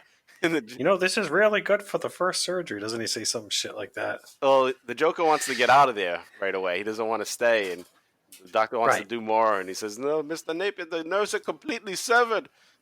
Yeah. Because he thinks he can do better, right? Yeah. And then he says, fuck it, I'm out of here. And he leaves as is. And that's what Austin does. He says, screw this, I'm taking off. So Austin leaves the medical room. He heads down the hallway. And the hallway is fucking ugly. I had to just point it out because it looked like they just fucking scribbled all over the walls. I don't know if you noticed. It was white walls like you'd see in like a college dorm. But then it's just like black paint like streaking down the sides. It's like a weird pattern. This was Louisville, so I think this is where the Louisville basketball Cardinals play. Yeah. And the colors are red, white, black, and stuff. So must have just been some I don't know. It was ugly. Don't know what to call it, but just wanted to point that out. So for that brief second when Austin leaves that medical room, take a look at the wall. It looked like shit. And that's what we talk about here on the Bottom Line Wrestling Cast: the shitty walls in the college hallway. All right, so now we go to what was meant to be a match or Jeff Jarrett promo. And Jeff Jarrett's going to get interrupted by Stone Cold.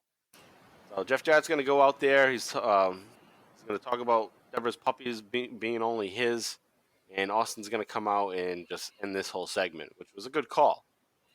But let's take a listen to it. Deal from Fully Loaded on pay-per-view in Austin's own blood. And what about the situation with Kane? Sure, he's confused, but it looks to me like he might be realigned with his brother, The Undertaker. And if that's the case, JR, you can call in the results to Fully Loaded. So we know what'll happen.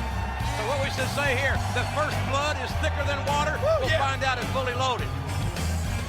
Well, all I can tell you, JR, is that tonight, Raw is War is brought to you by Castrol, the official motor oil of the WWF.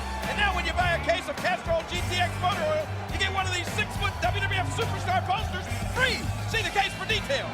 And by Western Union Money Transfer, the fastest way to send money worldwide. And by JVC Kaboom Box, so loud it hurts.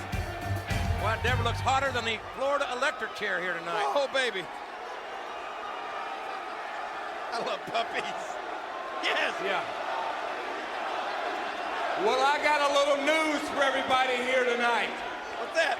Until each and every one of you start showing me, the greatest Intercontinental Champion of all time, the proper respect, then those puppies are going to stay in my doghouse, and I'll tell you when they can come out to play. Wait a minute. You're the man.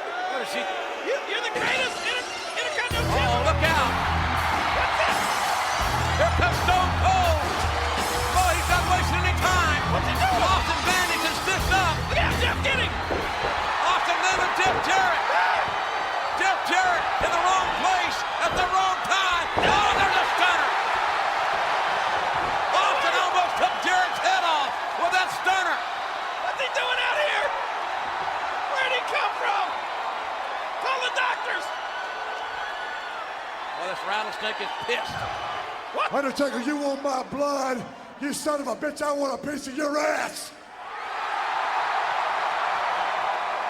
Tonight, right here in this ring, no rules, no ref, anything goes, and that's all I got to say about that. There's the challenge, Undertaker. It's damn personal right now. He wants more of the Undertaker tonight. Now what's going on? Oh, listen, he's getting better and better. There's a big show coming out here to challenge the champion, or what's going down now? Big Show versus Austin. What's the deal? And Steve, you gotta think about this. I know you want to be you and The Undertaker. That's not how it's gonna work, because it's gonna be you, The Undertaker, and Kane. Can't you see? He's recruited his little brother. Little? So either way you look at it, it's gonna be you against Kane and Undertaker. It's gonna be a handicap match anyway. I mean, you may not even want my help, but you know I want to kick both their asses just as bad as you do. What? So I say, let Stone Cold Steve Austin and the Big Show send those two freaks to hell tonight on Raw. Wow, what a... Yeah, wait a minute, no, I don't think this is a If good you can idea. bring your big ass down here, the bottom line is somebody's gonna get their ass whipped, and that's the bottom line. Cause Stone Cold sets up. So there you have it. Austin and the Big Show tonight against The Undertaker and Kane. My God, the Freedom Hall will never be the same here tonight. I can't believe it. Austin and Big Show. Cut the music. Cut the music. Cut the music. Cut that crap off. Cut that damn music. Look out, Jeff. I don't know who Look the out. hell he thinks he is, but he has Look never. out. Ah. Stone Cold with another starter on the Intercontinental Champion. Austin is on fire here. Oh my God, have we ever had a bigger tag team match than we're going to have here tonight? The Rattlesnake and the Big Show against The Undertaker and Kane. It's going to happen live before our very eyes. I don't care what you say, JR. Austin is insane. He's in no condition to fight The Undertaker. And Kane, he's going to get busted wide open again. Man, it ain't going to be with All right, so Austin comes out there after Jeff Jarrett talks about Deborah's puppies. Everybody's got their puppy signs out. Let the puppies breathe. Show me the puppies. I love puppies. The puppies are hella over. Yeah, big time. Fucking huge pop. Huge. She's big at this time. Yeah. She just stepped right into the Sable role, basically. Yep, that's right, because Sable's I gonzo. wasn't a bitch, basically. Yeah. Like, wasn't looking for a whole lot. Wasn't looking to be the champion, even though she was the champion. Knew her role and shut her mouth. Right. Just did as she was told. It's almost like WWE was saying screw you to Sable by just giving Deborah the same title. It's like, yeah, you had the title, but guess what? We give it to fucking Deborah. Yeah. And shit. We found another, big-titted blonde to give it to. Right. Anyway, Undertaker, Austin goes out there, grabs the mic, says, Undertaker, you want my blood? Well, I want a piece of your ass. And my first thought was, yes, it's been a while since I've been able to bring up one of these moments where Austin sounds... Sounds yeah, gay. He sounds a little gay. It's a phrasing situation here. It's like, we know what he means, but you want my blood? Well, I want a piece of your ass. And we all know what that means. He wants to fucking beat his ass, kick his ass. Yeah, but still, the 8-year-old in us growing up in... You're right. Exactly. Where we grew up is the first thing you think. I don't know. And that's why we can never be president. That's right. Nor would we want to. No. So he says, tonight, right here, no rules, no ref, anything goes, and that's all I got to say about that. So he wants a match with Undertaker. Big Show's music hits, Big Show comes out, and this is like his shining moment, and he gets to be in an Austin promo. And he does all, I thought he did all right. He does okay, yeah. Austin, Big Show points out that, it's going to be a handicap match because, Kane's going to be with The Undertaker, so it's going to be Kane and Undertaker on you. And Big Show says that, I know you don't want my help, but I want a piece of both of them anyway, just as bad as you do. And I thought that was a good point for Big Show to bring up. You may not want my help because what we've learned from Austin all along is that he doesn't want anybody's help. So he'll always say no to help. But in this, in this situation, he'll just let him hang along. Like, all right, you fucking whatever. You want to beat him up too? Then come along. But I don't need your help. He says, he tells Big Show, well, get your big ass down here because someone's going to get their ass kicked. And that's the bottom line. And then they don't even have the match right away, so it didn't make any sense for him to say it at that point. And so Big Show doesn't get his ass down there, and they just turn around and goes behind the curtain. So Austin leaves. Double J gets back into the ring after all this and is like, who does he think he is? Who's Austin think he is? So Austin runs right back in, goes into the ring, nails him with another stunner, and just makes the IC champion look like a chump. Yeah, and it was when Austin first stuns Double J, because he stuns him the first time. Right. I was like, Double J really doesn't put that stunner over. Like, what a dick. He doesn't really sell it well. But then the second time he takes it, he sells it pretty fucking damn awesome. The second one was good. Yeah, I was like, all right. That's why he didn't really, go all out. Because the first time he takes it, he just takes it like, I don't know, almost like it was like a movie he took, the middle of the match. Yeah. Like, not a finisher, He probably realized, oh, shit. He's probably going to yell at me backstage if I don't get back in there and take a real stunner. Yeah. And he sold it well. That could have been the case. The stunner looked good that Austin gave him the first time, but Double J just kind of took it and then laid flat. Yeah. And, the thing now is, when you take a stunner from Stone Cold, you kind of put your own flair on it. You got to put your own twist, your own And bounce. Double J did it. Yep. So I did have to point out, though, that this is Austin in a segment with Deborah, essentially. And they're going to be getting married eventually. So I looked a little bit into it. Not that we really want to delve into his own life and all that, because this is about the career of Stone Cold Steve Austin, but a little connection here, it seemed, and it got me thinking that, Austin runs out here to kick Double J's ass after being, controlling of Deborah, and Austin had just gone through his divorce in May, so just fresh off of his divorce, 7 years of marriage to Lady Blossom, Jeannie Clark, and then in September of 2000, so almost a year later at this point, he gets married to Deborah. So I was just thinking maybe they started dating at this point. His divorce was in May. This is the end of June. So maybe he was already starting to date her at this point. Makes sense. So they get married just a year later. So maybe he's like, all right, I'm going to do a segment with you. I can see that happening. Like, let me go beat up Double J and we can set up this match. So anyway, I'm gonna go beat him up, then I'll go. Yeah, I'm not gonna go there. Well, yeah, you can't. Ooh, that was a close call. You're gonna say you're gonna beat her pussy? Is that what you're gonna say? Something like that? Yeah, something like that. Oh, yeah. okay. I'll pound him and I'll put you in a pound town in the back. I don't know, something Yeah. stupid. I thought you were gonna go a different direction for a second. I was like, oh shit, I don't want to say that because he did get accused of domestic on Deborah. No, not hit her. Yeah. No. So anyway, let's move away from Stone Cold's personal life. Maybe in a year from now I'll say that. Yeah, let's see. The relationship is a little more rocky or something. Or 2 years from now, because they get married in a year. All right, so to move along from the personal life, because we said along. we said it even on the first episode. We don't want to get too much into that stuff. But Undertaker has a promo, and Undertaker says he's going to drink Austin's blood, blah, blah, blah. And he also points out that Undertaker and Kane are officially together again. They're in cahoots once again. And then we get to the main event match. It's Stone Cold Steve Austin reluctantly teaming up with Big Show against Kane and The Undertaker. And it's really just a one-on-one match for each of these two. It's basically Austin versus Undertaker the whole match, and Big Show versus Kane the whole match. And they're just it's not a tag match, really. It's just basically anything goes. And they're fighting all over the arena. So Kane's going to head out to the ring with a freaking giant wrench that he was hit with. He actually got hit with on Heat the previous night by the Big Show.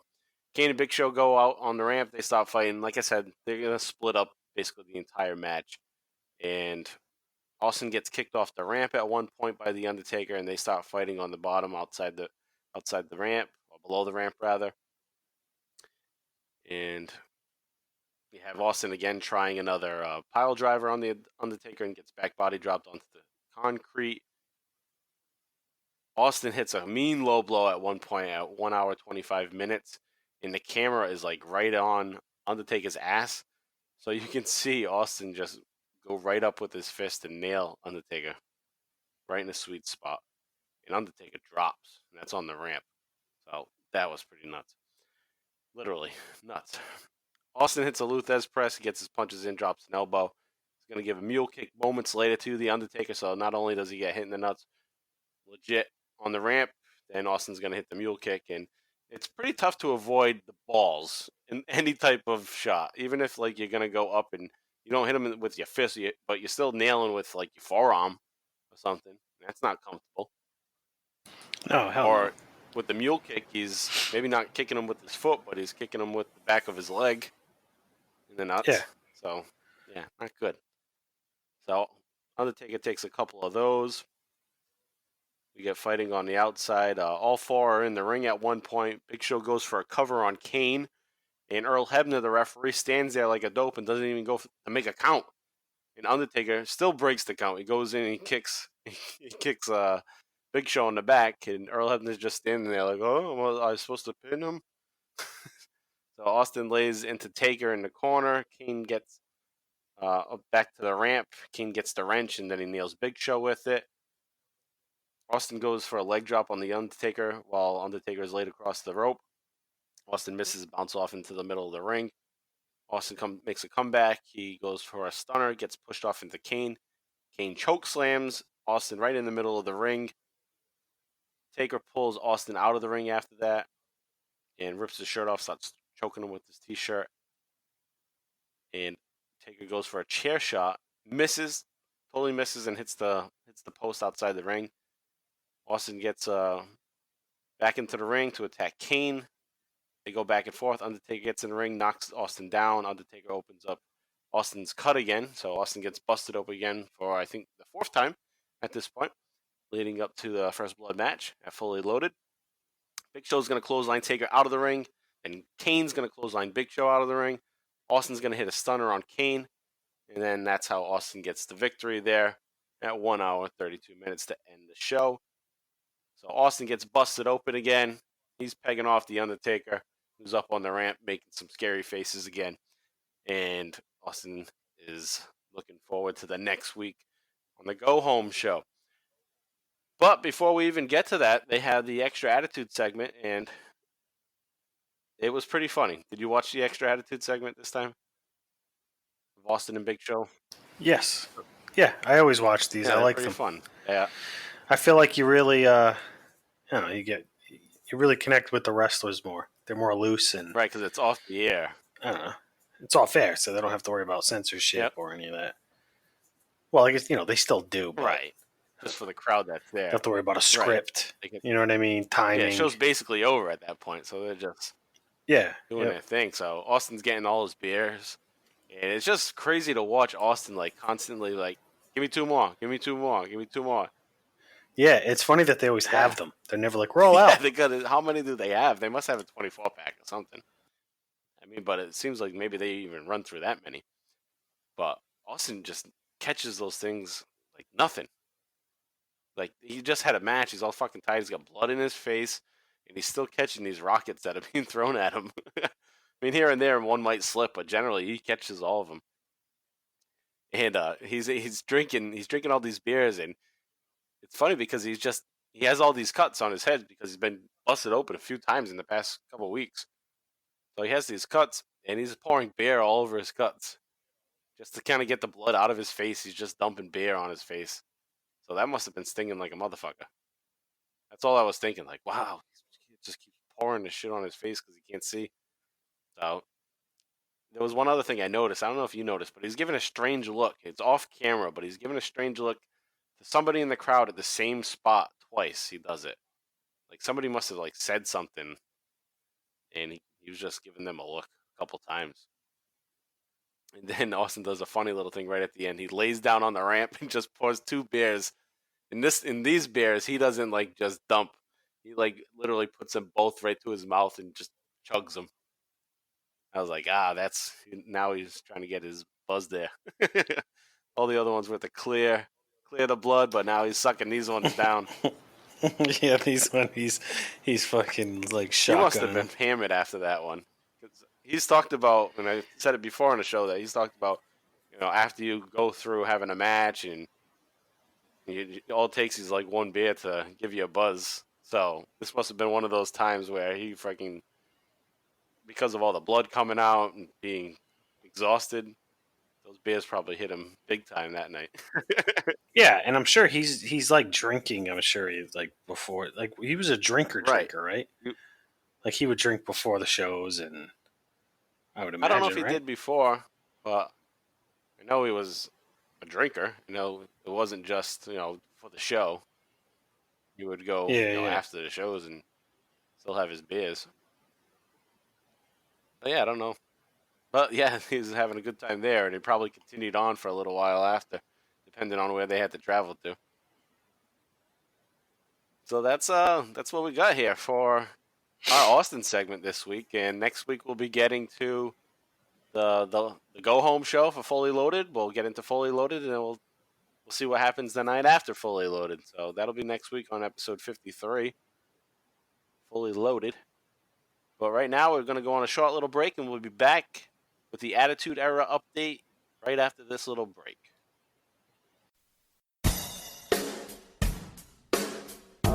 Deadman walking. Oh, hell yeah. What's up, Stone Cold fans? This is Alex Dorio, one of the hosts of Talking Taker. And along with my co-host and fellow creature of the night, Travis White, we are digging up the career of the Deadman, one pay-per-view match at a time, on a podcast journey that's a lot like what you're listening to right now on the Bottom Line Wrestling Cast. So if you're enjoying what Mike and JV are doing here, going through the career of Stone Cold Steve Austin, come check us out as we explore the Undertaker's 3 decades of destruction. We're right in the midst of the Biker Taker era right now, so you can jump right in or start over from the beginning and hear us discuss the Undertaker's side of the story, from his many battles with the Rattlesnake, The Rock, Mankind, and more. We're available on Apple Podcasts, Google Play, YouTube, Spotify, and more. And you can also follow us on Twitter, Instagram, and Facebook at Talking Taker. Thanks to Mike and JV for letting us plug the show, and take her easy. What? I said, take her easy.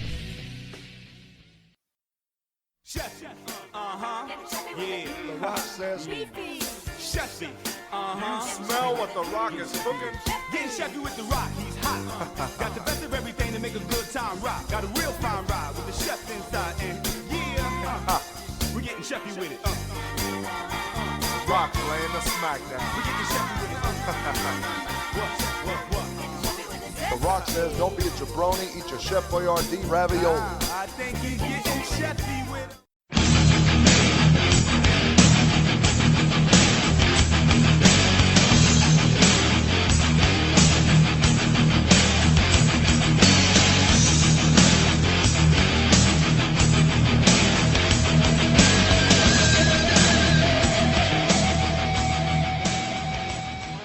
All right, and we're back with the Attitude Era update.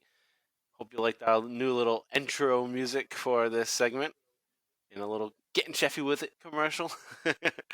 So figured to give you guys a little break, and we'll start over here with our Attitude Era update. So let's get right into it. And we'll first get into what's going on with the corporation. Okay, the former, well, actually, it's corporate ministry. Sometimes it's called the corporation. I don't know what the fuck it is anymore, but I guess it's still the corporate ministry in essence. Yeah. The boss. But there is a storyline involved with Ken Shamrock and Blackman. Steve Blackman's been hired as the assassin to attack Shamrock lately. So on Raw 318, June 28th, Ken Shamrock is going to have a match against Steve Blackman. It's a weapons match. Shamrock's going to cut a promo on Vince. He cuts a promo on Vince, but then he tells Steve Blackman to get out there, and he says, "Bring out your kung fu punk ass here now." And I just thought it was funny. It was funny. I caught that segment. Yeah, that was a good one. So Shamrock is selling his internal injuries because he's been bleeding out the mouth lately. He's been getting his ass beat by Steve Blackman, so that's why he lost the King of the Ring. He lost in one of the rounds of the King of the Ring is because the ref stopped the match. Teddy Long stopped the match because of the bleeding going on. So Shamrock is out here. Steve Blackman comes out with nunchucks. Shamrock bleeds from the mouth again. Steve Blackman grabs his and nunchucks are always ridiculous. Nunchucks, weapon. It's just Like you don't know how to react to when someone has them, and you realize you don't know when you have them. You don't really know how to use them. right. So, anyways, I don't know if Steve Blackman really knows how to use them, but he used them here, and then he puts a little beat down on him, and Shamrock is just laid out there, refusing help, and Blackman does this thing as he's been doing. He gets his stuff, and he just walks out the back door, like, all right, I'm done with my job here. Gonna move on.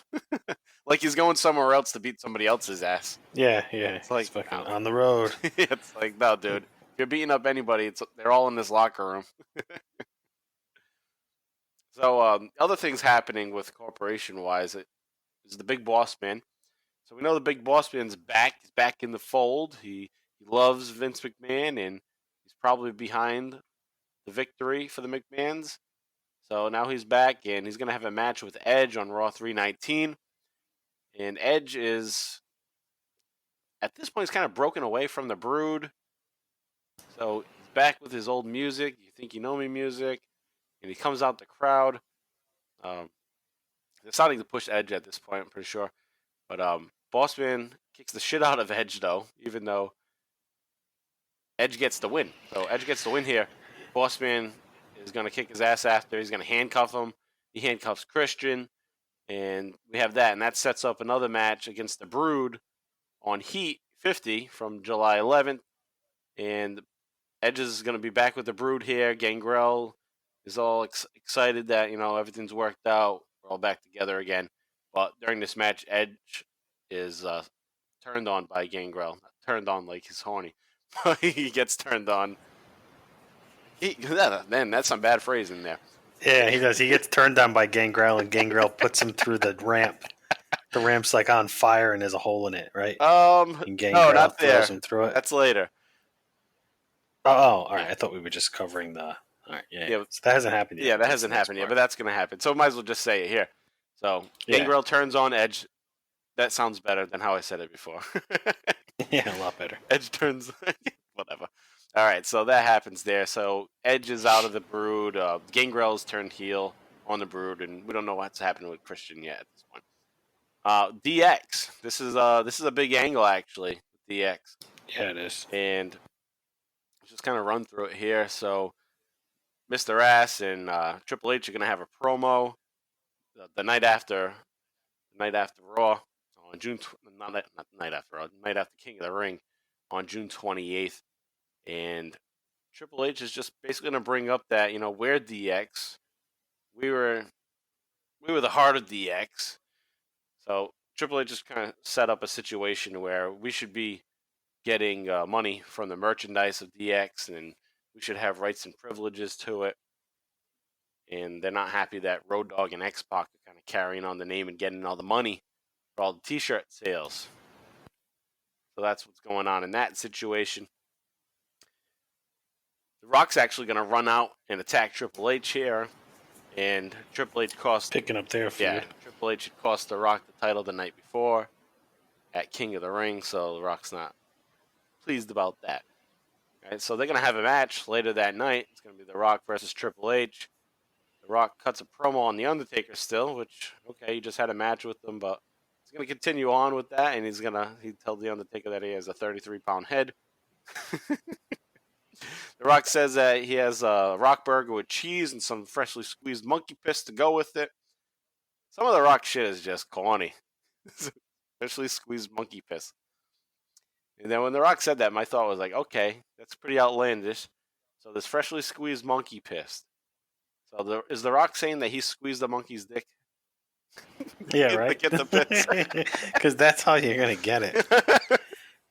Screening some bamboo fucking dick. He could have just said some monkey piss. Baboon dick. Monkey piss. Yeah, if you just say monkey piss, it's like, all right, they got some monkey piss. But when he says freshly squeezed monkey piss, somebody was squeezing the dick of a monkey. At least he wasn't specific. Like, I was out here squeezing a gorilla, motherfucker. Yeah, how hard it is to get a gorilla down and squeeze it for some piss. Oh, man. So anyway, just kind of wrap up that match. Billy Gunn runs in and ruins a potentially good match that was going on. I guess they want to elevate him because he is the King of the Ring. He just won the night before. So I guess it makes sense for him to be involved in this upper mid-card type of match here with Rock and Triple H. Rock is obviously main eventer, but Triple H downgrades The Rock to a upper mid-card match at this point. Yeah, yep. And then the next week on Raw 319, you get an angle where Chyna's car gets spray painted. It says DX, it says Break It Down on it. And the cops are now looking for Road Dogg and X-Pac because that's who Chyna blames, along with Billy Gunn and Howard Finkel. I don't remember this, but I'm seeing more and more of this as we're watching. Howard Finkel is like this stooge backstage now, where he's just ratting out people. Yeah, he's a joke. Yeah. Yeah, I don't... That's like his Are angle. we getting into what Road Dogg does to him, right? Yeah. So basically, Road Dogg and X-Pac get arrested by the cops, and then a little later, JV, what happens to them? Well, what happened? They cover him in chicken feathers and shit. Yeah, so they tar and feather. Yeah. It's fucked up. It is fucked up. It's pretty crazy. Oh, man. Am I a joke to you? Like, fucking poor guy. Yeah. But he did stooge him off. Said that he told the cops where they were. So that's why they did it. On 3 nights. Yeah, you're right. He did deserve it. Yeah. It's a fucking rat. Exactly. Shit. I do want to point out, though, that just after having a King of the Ring victory, Billy Gunn is on 319, Raw 319, he's having a match against Meat. So he goes from King of the Ring to having a match with Meat. Really cool. I don't know. Actually, and another thing to point out with Meat, and I had it in the notes, but then I deleted it because I didn't want to talk about it, but then I thought it was funny again, is that there's a Meat versus Chaz match, and the two dudes are wearing underwear. Meat's tights look like underwear. They're meant to look like boxer briefs, basically. Yeah, yep. And Chaz is like straight up just wearing boxes. Like regular boxes. Like he would have fucking got like Looney Tune characters on him or something. So yeah, that was a fucking underwear match on Raw. That might be an All Hell No. So back to Raw 319, you have The Rock and Triple H. They have a steel cage match, and that was a damn good match. Awesome cage match. It's actually in a compilation DVD of the greatest steel cage matches ever. So really cool match. The Rock gets the win. Definitely a match worth going back to see. China Close win. Yeah, close win because they're both going out at the same time. The Rock actually lands from the outside before Triple H can get out of the door, which in a way is kind of stupid because Triple H had the advantage and could have just gone over the top two, but he gets back down and decides to go through the door while The Rock is still tired at the top of the cage. He thinks he's going to beat him out by going through the door. Should have just went down at the same time, both of them. Whoever fell first wins. But that's not what happened there. But after that match, Billy Gunn runs in, hits the Fameasser on The Rock. Triple H and Billy Gunn beat down The Rock as the show goes off the air. On Heat 50, The Rock cuts a promo. Now, this is probably one of the highlights of the Attitude Era update this week. It's from July 11th, 1999. And you get the fucking... It's a classic. So we just kind of run through what happens. The Rock says his nose is up McMahon's ass. Rock and Triple H are competing at Fully Loaded for a number one contendership. Rock cuts a damn good promo on Billy Gunn. He says he does this. It's the first time he's gonna do like the "Oh God" thing. He says, "Oh God, my name is Billy. I just won the King of the Ring, but there's just one problem. Everyone thinks I absolutely suck." And that's what everyone's thinking. Like, how the hell is this guy? I remember that. Ring? That's funny. Oh, no, just before we started this segment, we played the Sheffy commercial for you. So in the audience, that commercial is over at this point because there's 5 signs connected, put together by a group in the audience that says "Don't be a jabroni, eat your ravioli." So that got over with the fans big time. And I did notice because they played a couple versions of that. And in the first one, he says, "Don't be a jabroni, eat your ravioli." And then the following week, it's changed. And it says, and it doesn't show The Rock saying it anymore. You just hear the voice. So they edit him out saying it. And then you can just hear it. And it says, "Don't be a jabroni, eat your Chef Boyardee ravioli." So they had to change it because he didn't say Chef Boyardee the first time. And they aired the commercial that didn't have him saying Chef Boyardee. So they had to go in and edit it and change it. So that kind of important. Right. Probably sounded better, though. Just say, "Don't be a jabroni, eat your ravioli." So, yeah, that was another little weird pickup that I had. I always have these little things that most people don't notice. Not to pat myself on the back, but... writing all this shit down. That's why I remember it. All right, and then he continues on from there. He said, God said to you, Bob, but my name's Billy. It doesn't matter what your name is." It's the first time you get it doesn't matter what your name is. And it's the Billy Gunn. "My name's Billy. It doesn't matter." Fucking great promo. He goes on to use that forever. And that happens at 22 minutes in that episode of Heat 50 from July 11th, 1999. All right, so from there, basically, you're going to have just more DX feud going on here. And The Rock is still involved with it. So, like, on Raw 320, July 12th, 1999, you have a match. Triple H, China, and Billy Gunn versus The Rock, X-Pac, and Road Dogg. Kane was supposed to be involved in it, but he doesn't show up. Triple H is going to offer a deal, say they give up the rights to DX, and then they won't kick their asses. X-Pac tells him to suck it. The Rock runs down and joins the match for Kane, because Kane was supposed to be in it, so The Rock takes his place. There's one spot in the match I thought was funny. Billy Gunn takes a pump handle slam by Road Dogg, but Road Dogg is simulating doing him doggy style. So he's like, pretend to be fucking him in the ass right before the pump handle slam. So that got me thinking, is this why Billy Gunn ends up becoming tag team partners and marries Chuck Palumbo in a few years? He liked what the Road Dogg was doing to him that time. What happened with Chuck Palumbo? They got married. You don't remember that? No. Glad I forgot. Yeah, they became a tag team.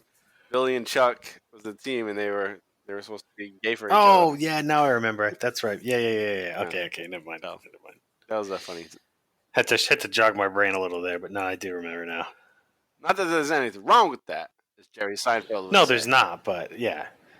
No, There's not, but I mean, it's comedic in wrestling world. And at the time, it was kind of shock Right, factor. exactly. So Chyna's going to make the save in this match, as she always does. Bronco busted a Billy Gunn, X Factor on Gunn. Triple H makes another save. They hit the floor. Rock is in the ring, hits the elbow on Billy Gunn. Rock wins, and buries Bob. Oh, I mean Billy. It doesn't matter what his name is. So, you fucking bury the king of the ring. I want to sound clip that. That's funny. All right, from there, more corporation shit involved is Test and Stephanie. Nothing really other than Test now is having some issues with the Mean Street Posse. Now, Mean Street Posse has a new member. It's Joey Abs. And Joey Abs wants a match with Test, or Test challenges Joey Abs to a match, rather. And Joey Abs is apparently Stephanie's ex-boyfriend, so that's why they don't want Stephanie with anybody. He's being overprotective as an ex-boyfriend and doesn't want Stephanie involved with anybody. So they're going to have a feud together. And that culminates at July 12th, 1999 in a gauntlet match. Test has to go up against all the members of the Mean Street Posse.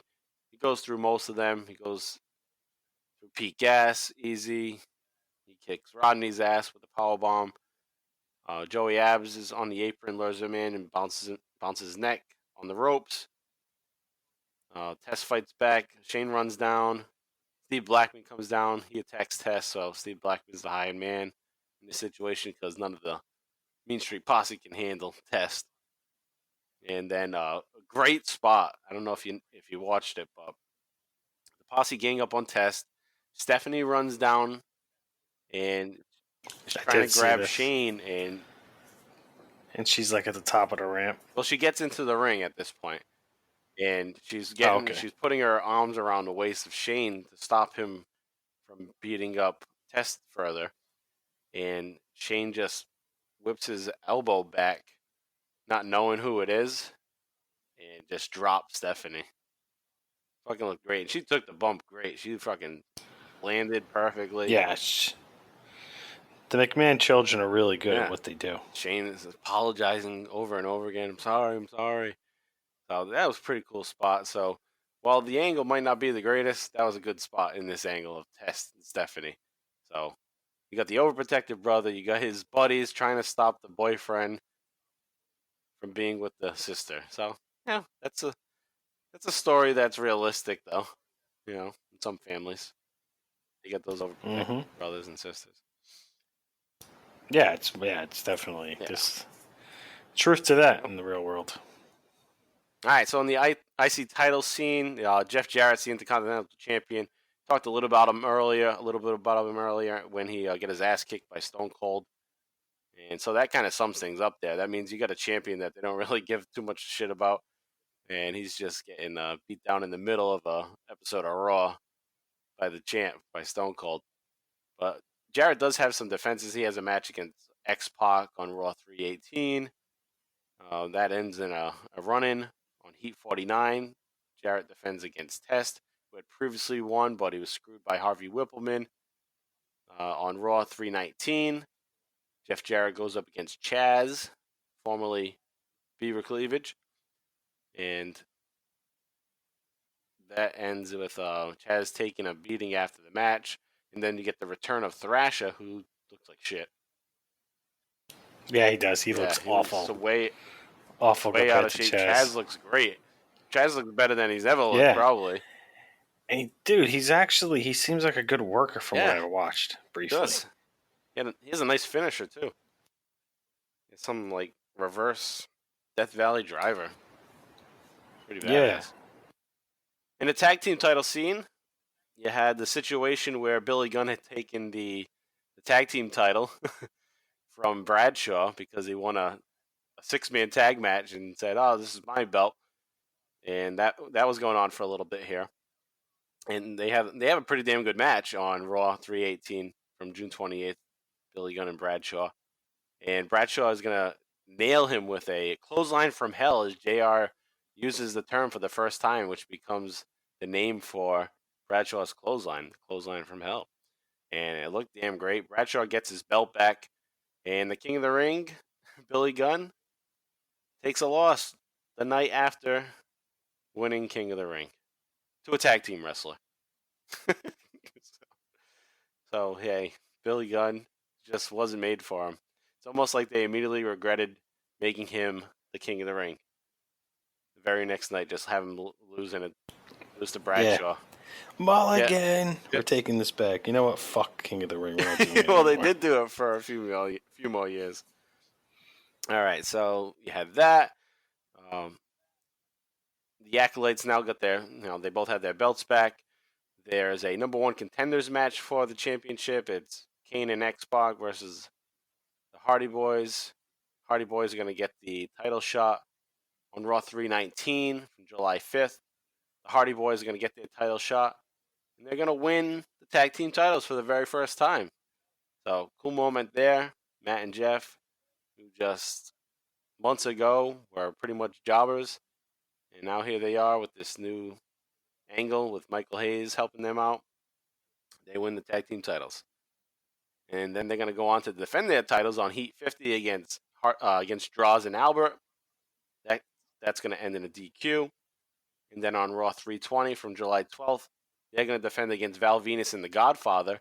And Val Venus and the Godfather kicked the shit out of them. Just like utterly destroy them. But right at the last moment, Michael Hayes runs in, causes a DQ, and they retain their titles. So it's almost like, all right, we're going to put these belts on these young guys, but we're not going to put them really over. We're going to make them like a fluky team. Like they only win by flukes, and they just have the titles. Because there's no way they could beat Val Venus and Godfather. So that's how they're treating them at this point. D'Lo and Mark Henry won a tag team title shot. They say that on Raw 320. So it looks like it's going to lead to a match between them, either on an upcoming Raw or at Fully Loaded. Hardcore Holly has his thing going on here where he's this giant killer. He's the big shot. And he's going up against all the big guys. So he has a match against Kane. He has a match against Viscera. So his real feud, though, is kind of with Kane and Big Show. Yep. And that kind of leads to just a few matches. Nothing really spectacular, but something for Hardcore Holly to do. So he's There's actually a weird segment in like Raw 20. I think just because you brought up Bob Holly, where Mark Henry and D'Lo are walking.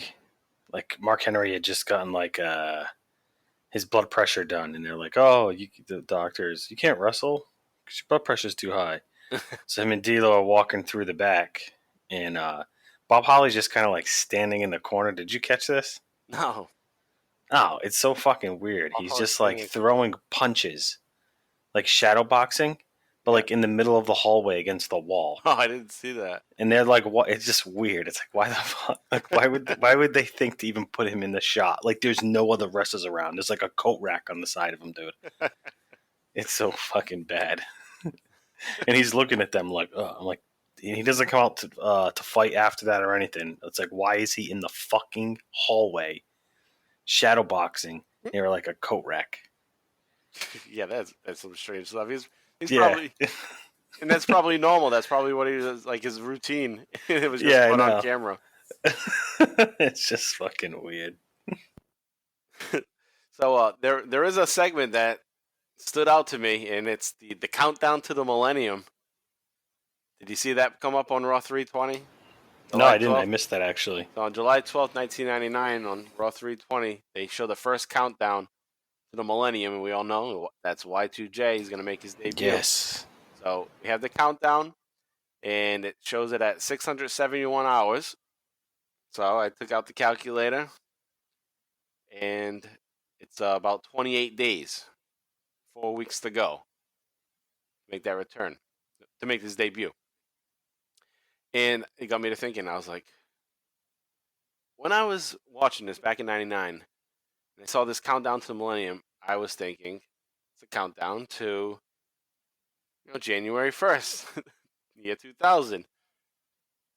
And I was so dumb that I didn't bother to try to figure it out as a 16-year-old here.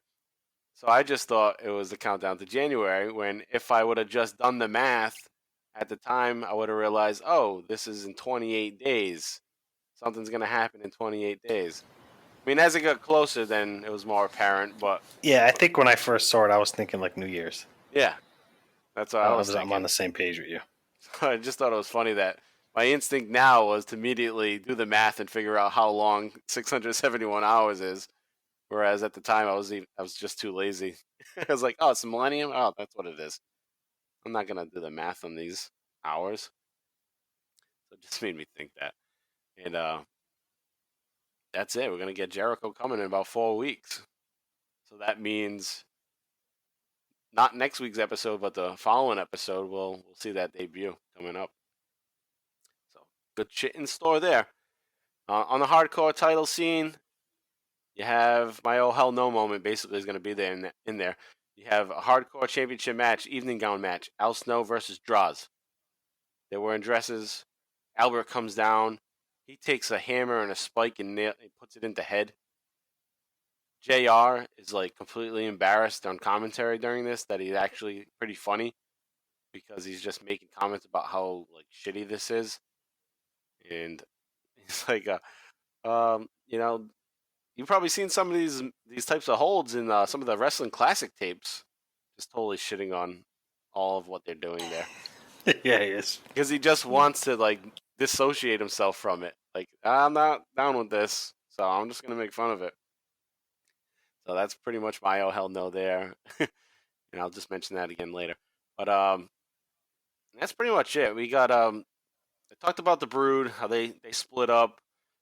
The Godfather, though, there was one thing I didn't have to mention about the Godfather, is that he's coming out with a hoe that is going to look pretty familiar, and that is Lita. Lita makes her debut as one of the Godfather's hoes. Yeah, that's the one, the two-piece silver. Yep. It's like a silverish white outfit. Yep. I noticed that. So I was like, oh, that's Lita. Yeah. I had to look again. Not as many tattoos and shit. Yeah, she just had a few tattoos on the back and on her arm. But she debuts on Heat 49 from July 4th.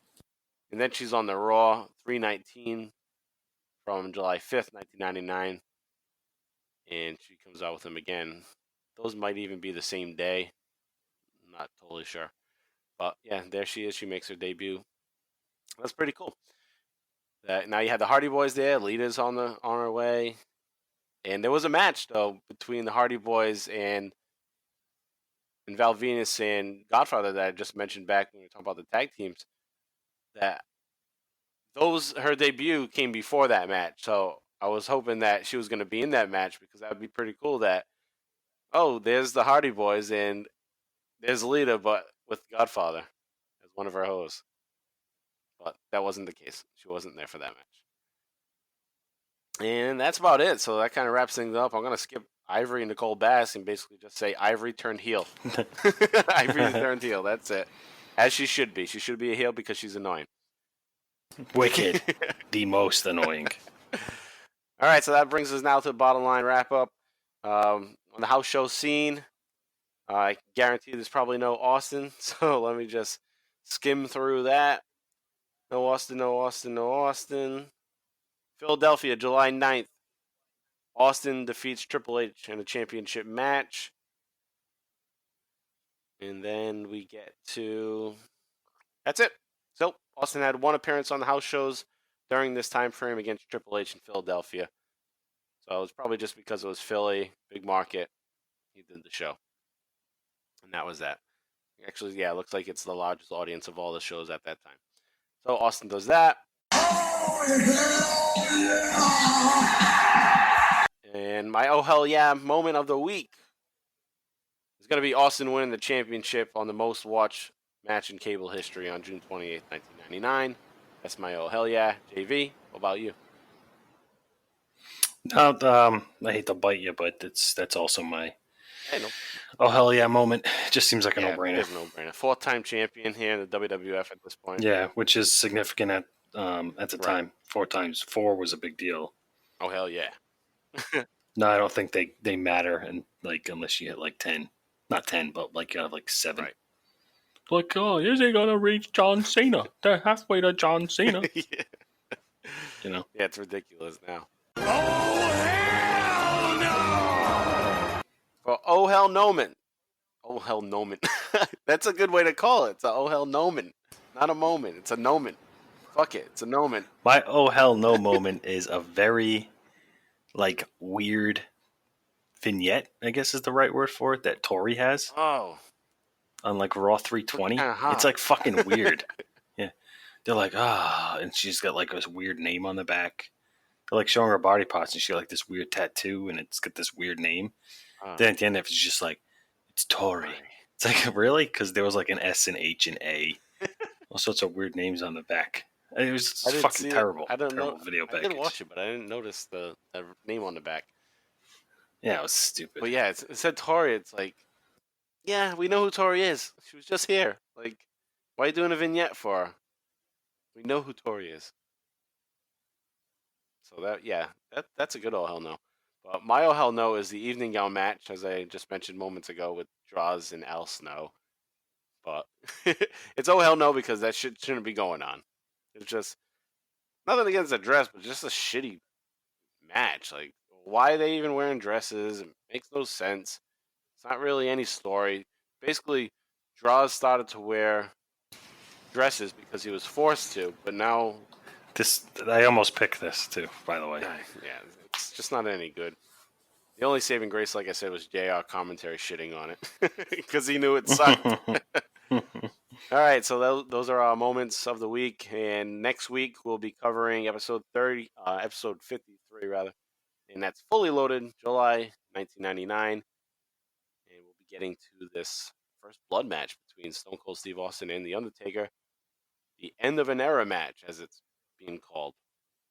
So check that out next week on the Bottom Line Wrestling Cast.